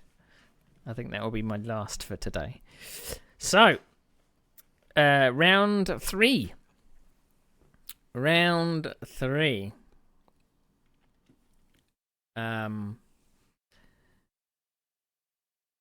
So, I mean, that race was kind of sedate in comparison. It was kind of ruined by, firstly, my accident, which dropped me down a place, and then not stopping properly. So it may have been that I was counting. You know, I'd stopped and then counted to 20. So we at least know what the pit stop system's about. Okay. Monaco. I don't think I'm going to like this one. So I'm reckoning I don't take the Ferrari for this one.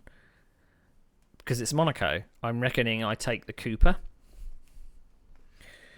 To obviously cut down on pit stop time. So it's actually going to be very difficult to kind of keep track of where I am and where I'm going to finish. But let's see what this is about. I imagine other people are going to do exactly the same thing. They're going to just say we're going to take a low-powered car just to save on pit stop. But you can fade in and out of this pit lane. So we've got Hondas.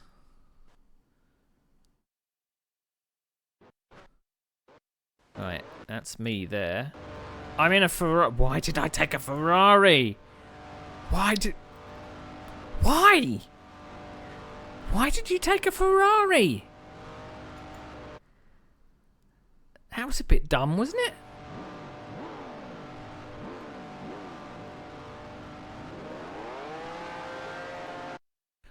Right, let's see what we got. So I'm assuming this is not pole because the flagman's all the way over there. So Tony Simpson's in a Cooper.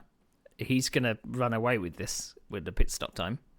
John Ellis is in the Brabham, so he's gonna have a lesser pit stop than me, but not that much. You got Paul Villiers in the Cooper. Again, he's gonna be a very short pit stop. Andy Neville in the Cooper, and then you got me behind him, so I've got a 20-second pit stop. Pretty much everyone ahead of me has got a shorter pit stop time. Dave Allen has got a shorter pit stop time, and he's behind me. So I am predicting 8th place. That's what I'm predicting. Because once I get stuck behind someone, I'm not passing.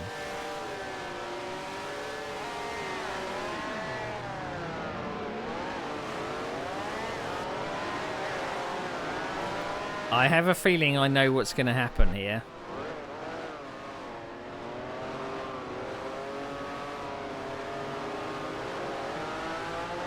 I may get penalised for going up the pit lane. But if this is the race I'm thinking of... It is the race I'm thinking of. Hold the brake!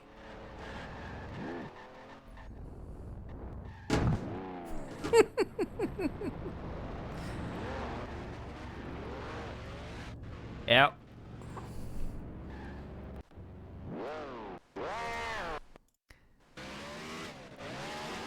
And I think I know who the moderator is as well. You'll enjoy the moderator report.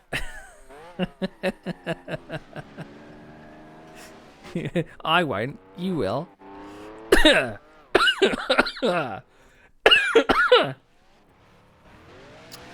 Okay, we did start apparently 7th. Alright, who are we chasing? We are chasing S. Valen something. So we basically wrecked a couple of people at the start. It's probably more than a couple. It's going from bad to worse. We've never had a great race at Monaco. And I think in the seasons that we've done, I think this is the second time it's been on the calendar. It was in the first season.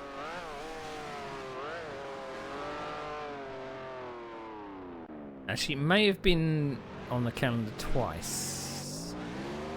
3 times, rather. Right, so this is a... I'm going to get penalised for that too, because I didn't stop.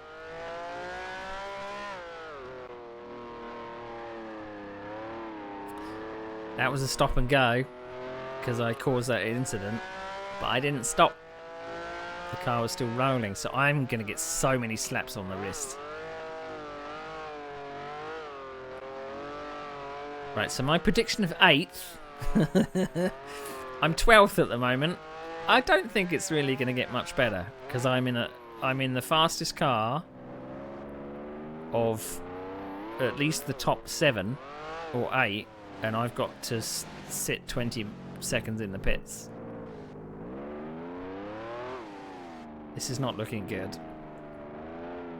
Right, so it's 30 laps, and we're on lap 2.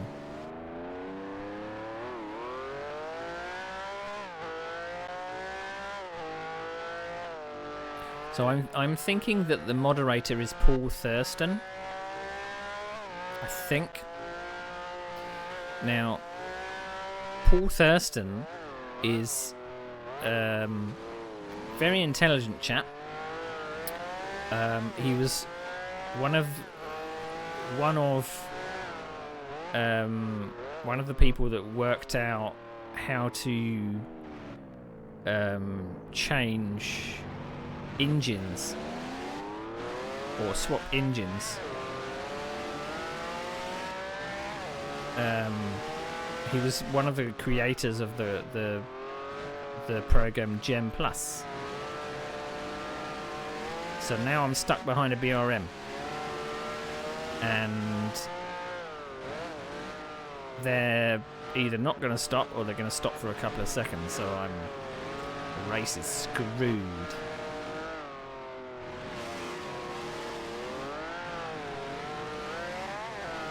So unless I can dive down the inside, or they make a mistake. They've made a mistake, but I can't capitalise on it.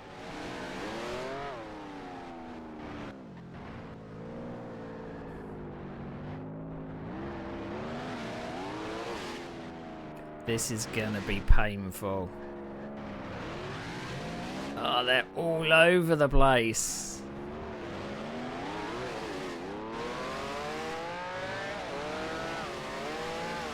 And they're so slow.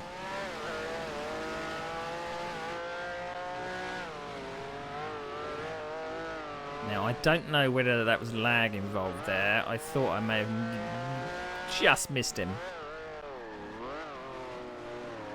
But that's thankfully got that pain out of the way.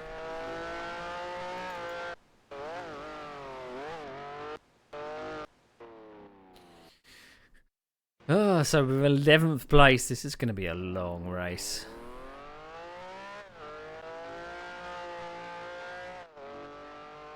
So I was hoping that my seasons were kind of get better with consistent results, but it doesn't look that way. There's still that kind of desperation involved.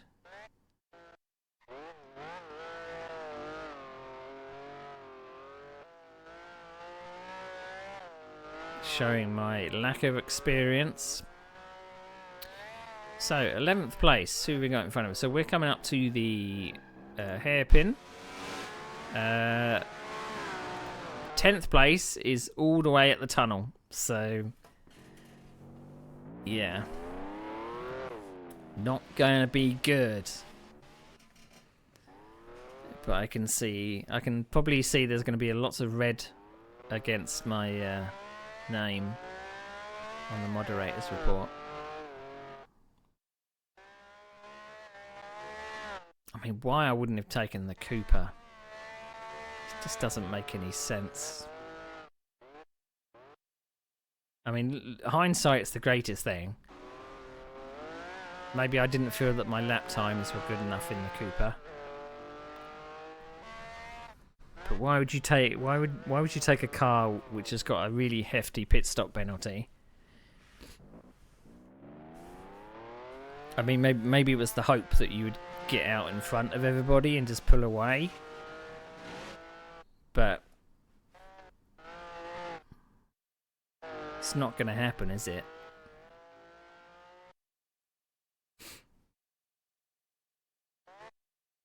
So the fastest lap time of the race is doing a 1:29.5.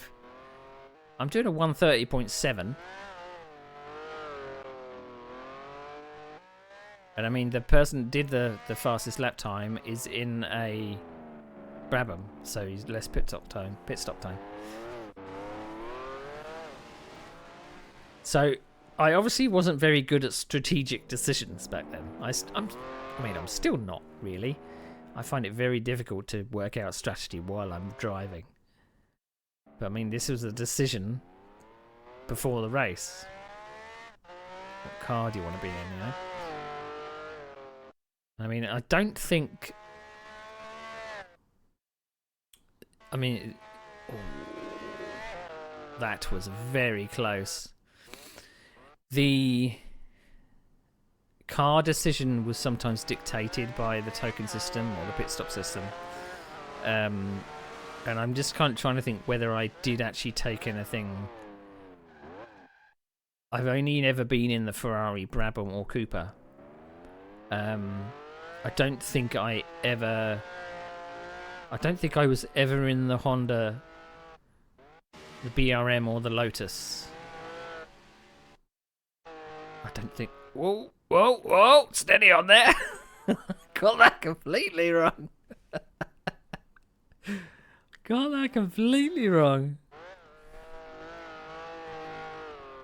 All you had to do was go right around the right-hander.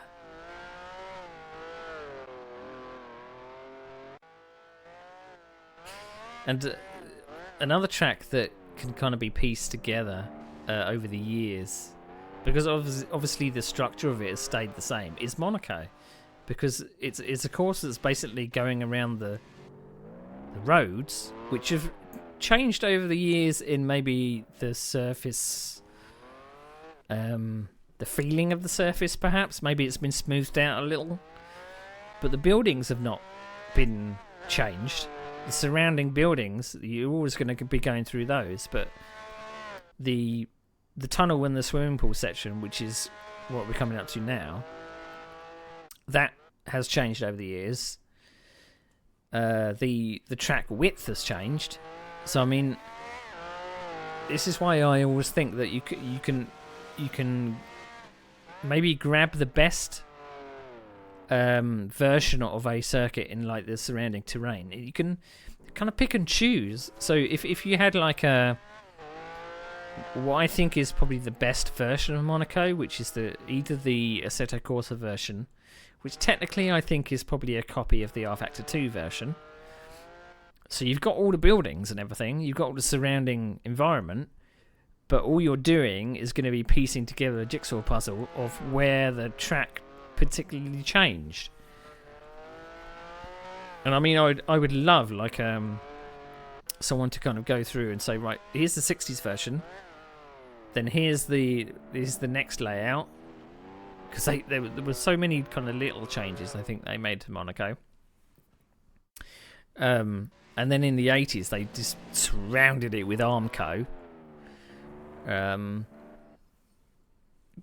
the trackside objects are going to stay similar. They didn't get rid of the tunnel, but they obviously modernised it a little. So the inside's probably it's gonna definitely look different. I mean, it's technically longer nowadays, isn't it? They extended the tunnel, I think. Either back further or further forward. I'm not sure which.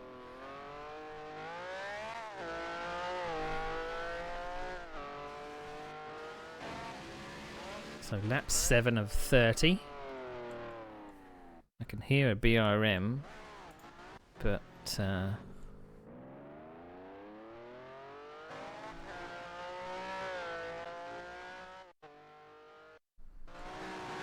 I've always, you know, I've always said that if I win the lottery, and it's not really going to happen, but you always have like the wish of what you would do with, if you had a significant amount of cash. I've always said that if I win the lottery, I'm either going to retire and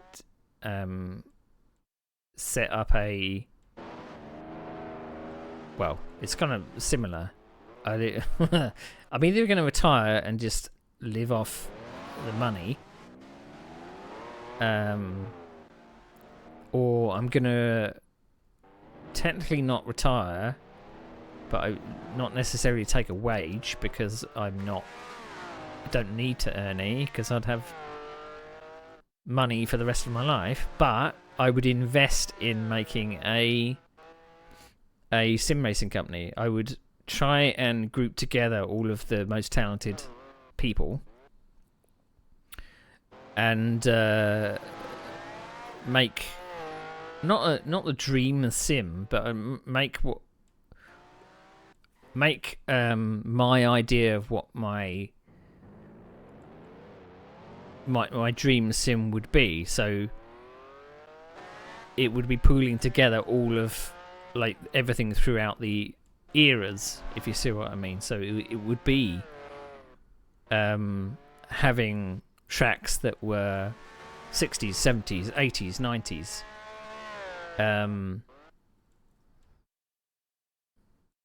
So it would be like I suppose, like a historic sim studio. There is a company that exists that's called Historic Sim Studios, but it would be that, I think.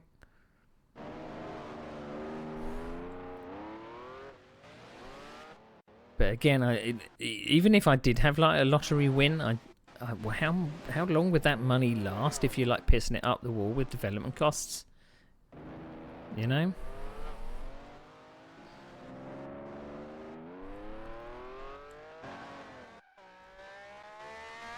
Because I think it's...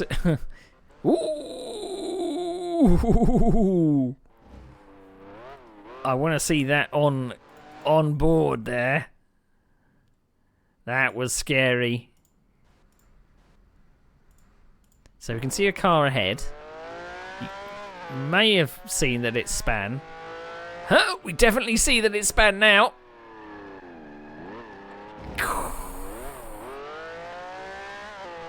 Who was that?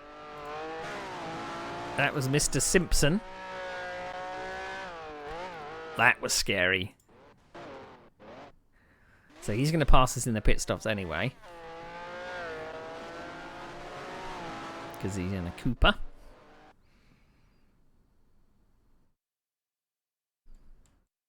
I imagine my car is not feeling very well because it's had a couple of clonks with the Armco. So that's Mr. T. Simpson. He's probably pitting for his first pit stop. Oh, I'm really having a horrible time. I don't know whether my car is damaged or not, because I've had a couple of hefty whacks on the scenery. But I'm up to 9th now, but I'm probably going to get way overtaken with the pit stops. So I did say I was going to be 8th. But it's very hard to tell from the, unless you've got the server replay, it's very hard to tell what position you start in. I mean, you're not given the position until you've gone through the first few corners anyway. Because of just if you got like the driver replay, you only see like a few cars in front and a couple of cars behind. In subsequent years, there was like patches to give you like more cars in front and more cars behind, because obviously technology moved on a bit, connections got better, and the people that were modding the sim found out more about it and could do more stuff. Lap 10 of 30.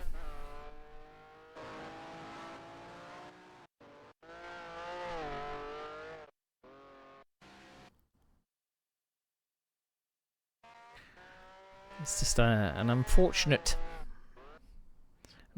race. I mean, I'd have a thought as well about the, you know, how far could you take the aspect of sim as well? Is this bloody BRM again that we're going to have to pass? It is. We've passed him once. Oh, look how slow he is. Thankfully, we got through. I don't know. He's doing a 1:39.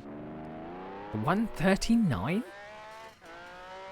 He's so many seconds off the pace.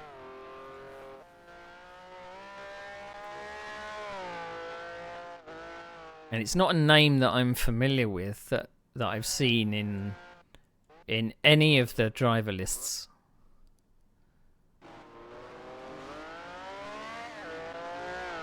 So you wonder whether they got chucked into Division 4. I don't know what the vetting process was. I'd imagine that maybe people just started in the bottom division and just kept plugging away season after season to get promoted.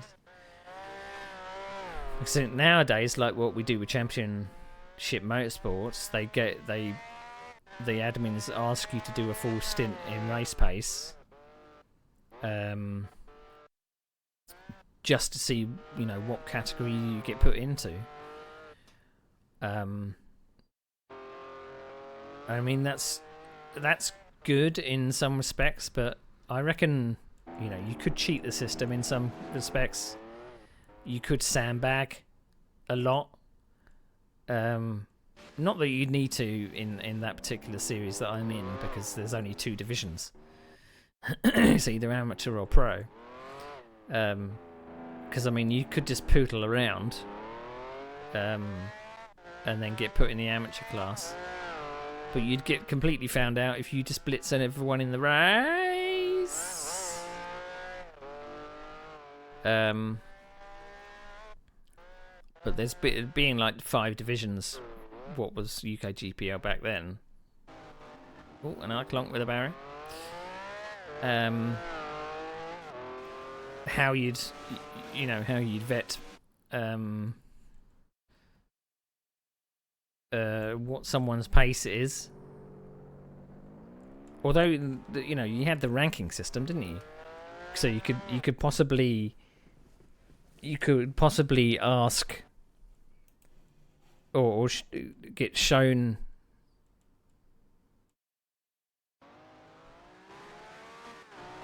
Where am I? Oh, I pit stop. So I'm pitting for 20 seconds. So it could easily be ranked for this, because you'd have your Grand Prix Legends rank. But that would tell you your best lap times. It wouldn't kind of say how good you are in a race. So we're up to 8th. I think we've possibly lost a couple of places through the pit stops, so I don't think we're in 8th.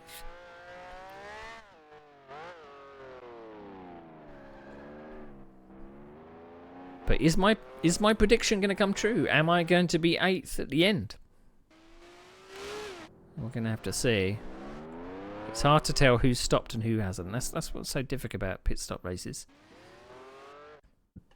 And particularly, obviously, when I'm commentating tomorrow, I have to be very mindful of whether people are pitting or not, because it's a mandatory pit stop.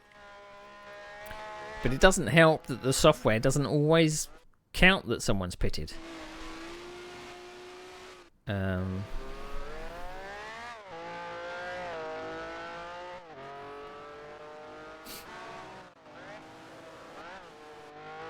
I mean, I'm kind of tempted to have my other computer on the other screen.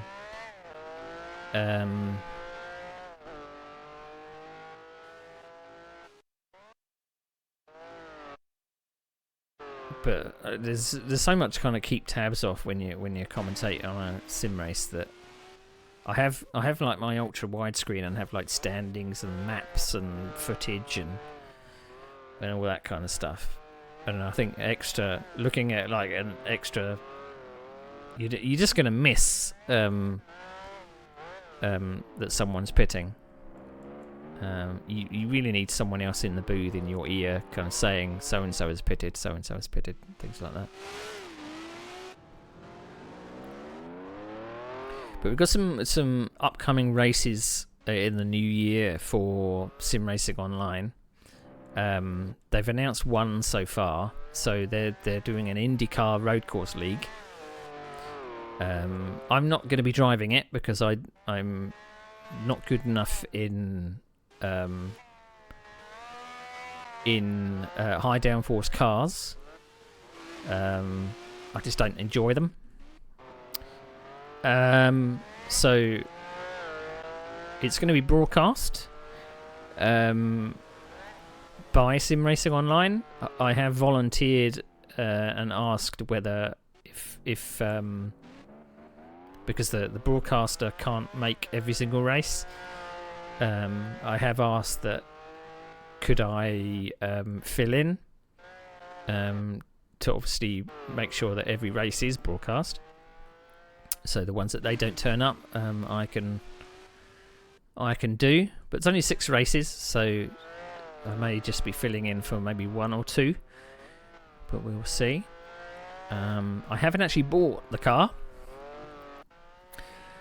so I don't know whether I can actually spectate the race if I haven't actually bought the car.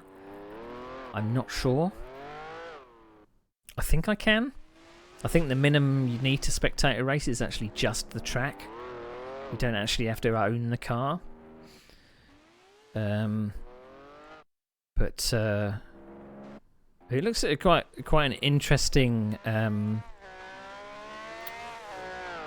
So we're down to 9th now. It looks like we are not doing well with that tunnel, are we?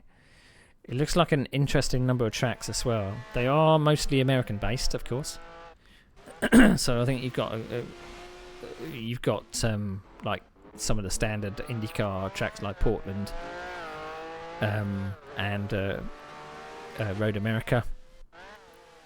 I haven't actually studied in detail the tracks because I mean it starts in January, so we've got quite a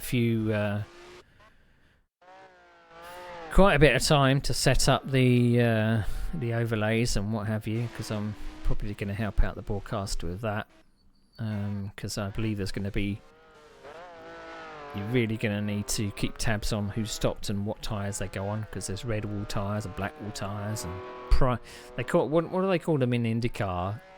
Primaries and prime and I don't know what they call them.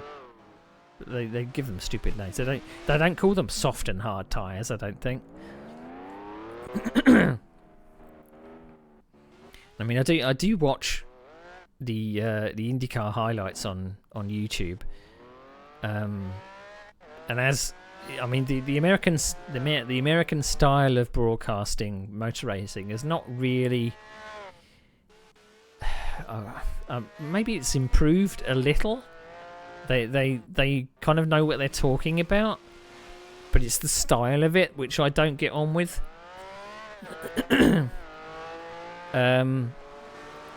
Because you can kind of look at IndyCar as being like, someone described it as like an American club,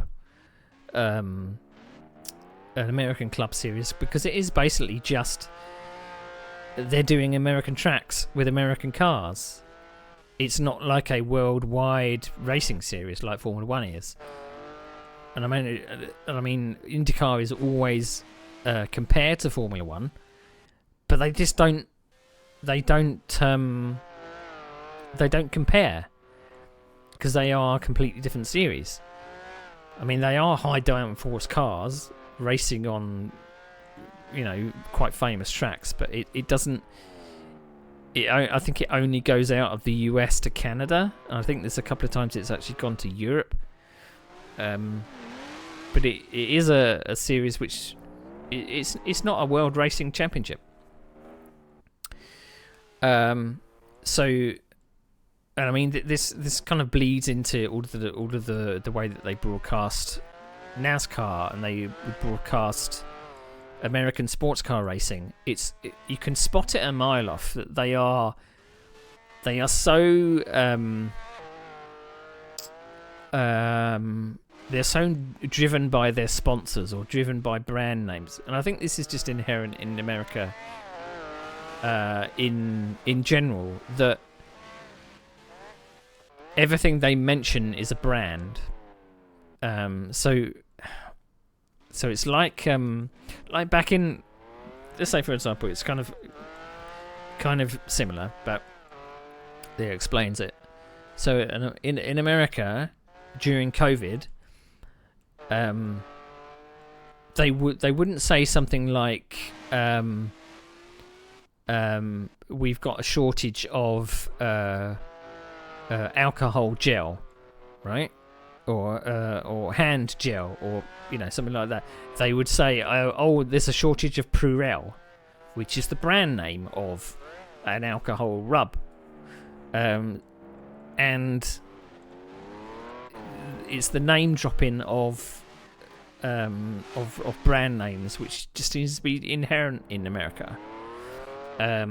So whenever American motorsport is broadcast, it's always they're putting on Firestone tyres, they're putting in Shell fuel, they're name dropping at brands all the time. You can't just put on tyres, you can't just put in fuel, you have to mention the brand. And we've fucked it. Are we going to reverse into someone? No. Thank God for that. So down to 10th. So you can spot it a mile off. Obviously, if you're used to that kind of broadcasting, it is completely different from what you would see on the Sky Sports F1 or the Channel 4 F1 broadcast. They're not interested in brands at all. And plus, they shoot themselves in the foot a little with IndyCar. Is they don't name their teams, are brands first, and that's it. It's like when you're going through things to do with Formula One, it's a Ferrari in the lead, it's a Brabham in the lead, it's the car first. But in IndyCar and NASCAR and whatever this is a blah blah blah blah blah blah Chevy. This is a blah blah blah blah blah Dallara. It's always brand first, sponsor first. And no wonder it's hard to follow, because they will change a sponsor from one race to another, and you're like, the consistency of, well, last week they were in a whatever car, but are they still in the same team? That's why it's a little confusing when you come into the series. You're just like, I can't keep track of all these things,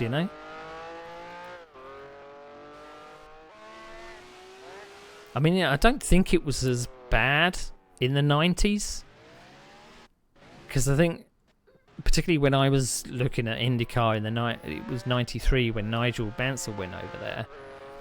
Nigel Mansell drove for the Newman Haas team. It wasn't like he drove for the, what was it, the Texaco Dirt Devil team, you know?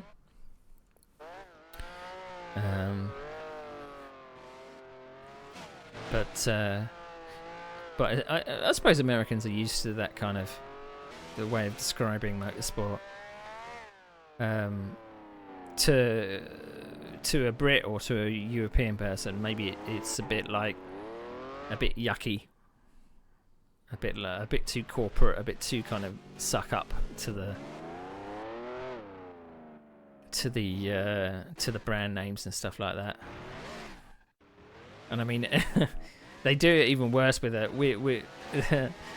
When they check out the onboard, you don't just check out an onboard camera. Oh no, this onboard is sponsored by so and so. You just like, it's name dropping all the time. Why? Why did I do that? It's that guy again.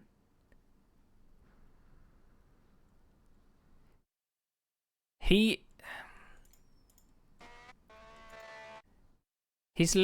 best lap time is a 1:39.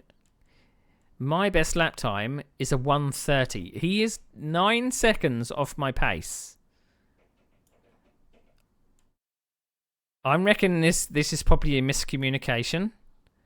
So I come through here at a rate of knots. And I'm thinking differently to what they are. So let's see the difference in speed coming down. So they should be on the throttle coming out of the chicane. Look at the difference in speed. He brakes! He brakes!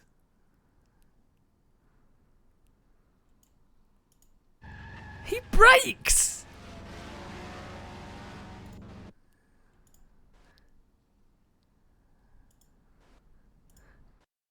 Let's have a look on board. What did he see? So we're coming down here. As you can see a Ferrari in the mirror.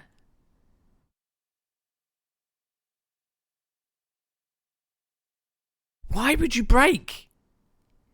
Why would you brake? That doesn't make any sense, does it?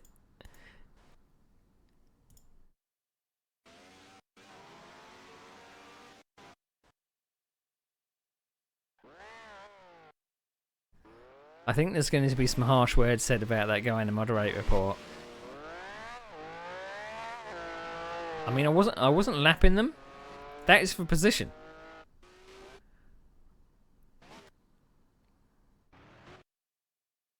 But he's lapping 9 seconds a lap slower. And I have to pit or do a stop and go. Or maybe that's me stopping because I thought that was my fault.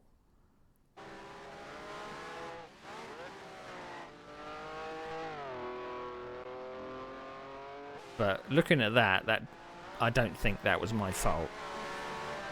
Because how could I avoid him? But then again, I'm kind of thinking that the moderator might disagree with me because he's disagreed with me.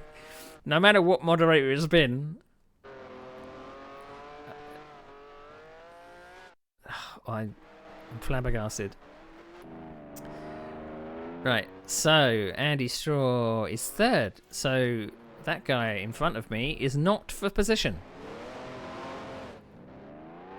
And I believe I'm down in 10th? 21 laps of 30.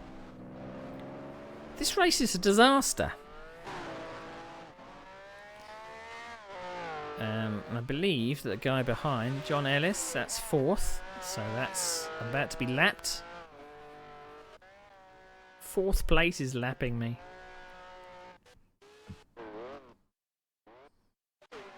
So I'm going to get blue flagged in a minute. Moderator's report is not going to be pretty. It's not going to be pretty.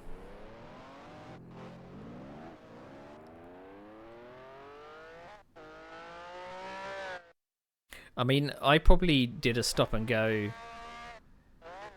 It's either I stopped for a few seconds or I did a stop and go.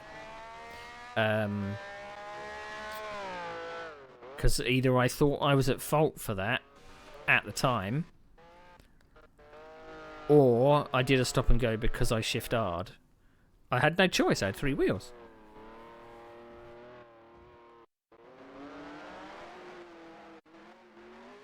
So I'm on a fresh tyres and a race start heavy car. So car's not handling very well.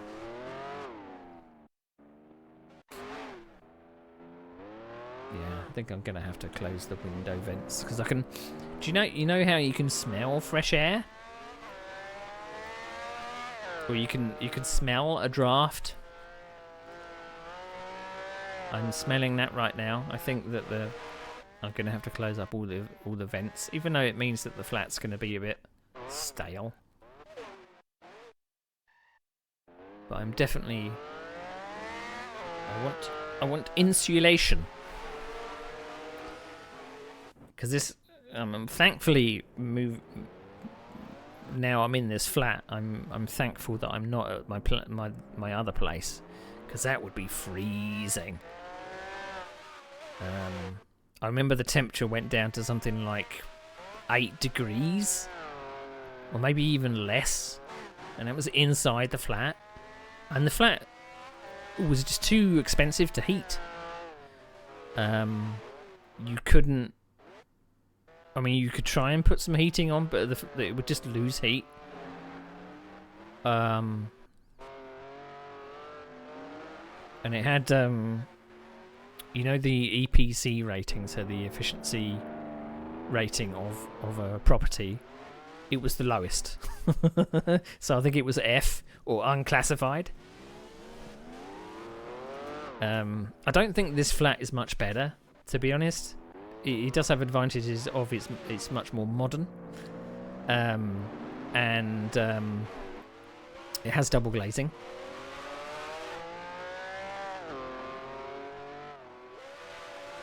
But I'm not sure whether I'd actually have the advantage being on an upper floor. You obviously get some warmth from below, ish. But I kind of feel like being higher up, and it was evidenced today with the high winds, that it was just, I've got no shielding from the higher winds. So that's just going to, you know, I don't know whether being on the bottom floor would be warmer or not. I'm not too sure.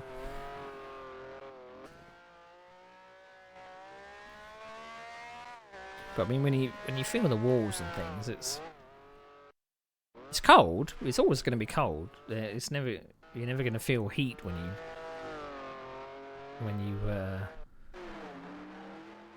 you feel the walls, are you? So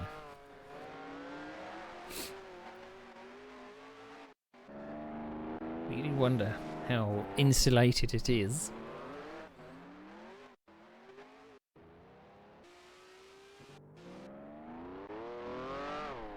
I think it just goes to show that even though this is the estate that I'm on, it's not necessarily a. Have I got deja vu here? Didn't that Brabham just go past me? They must have done their pit stop, and they've I've repassed them. Yeah. Okay.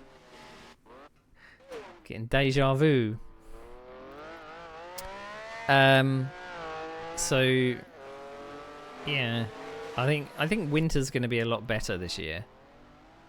I'm still finding it very difficult just in general to keep my hands warm. My hands are not, you just don't have very good circulation.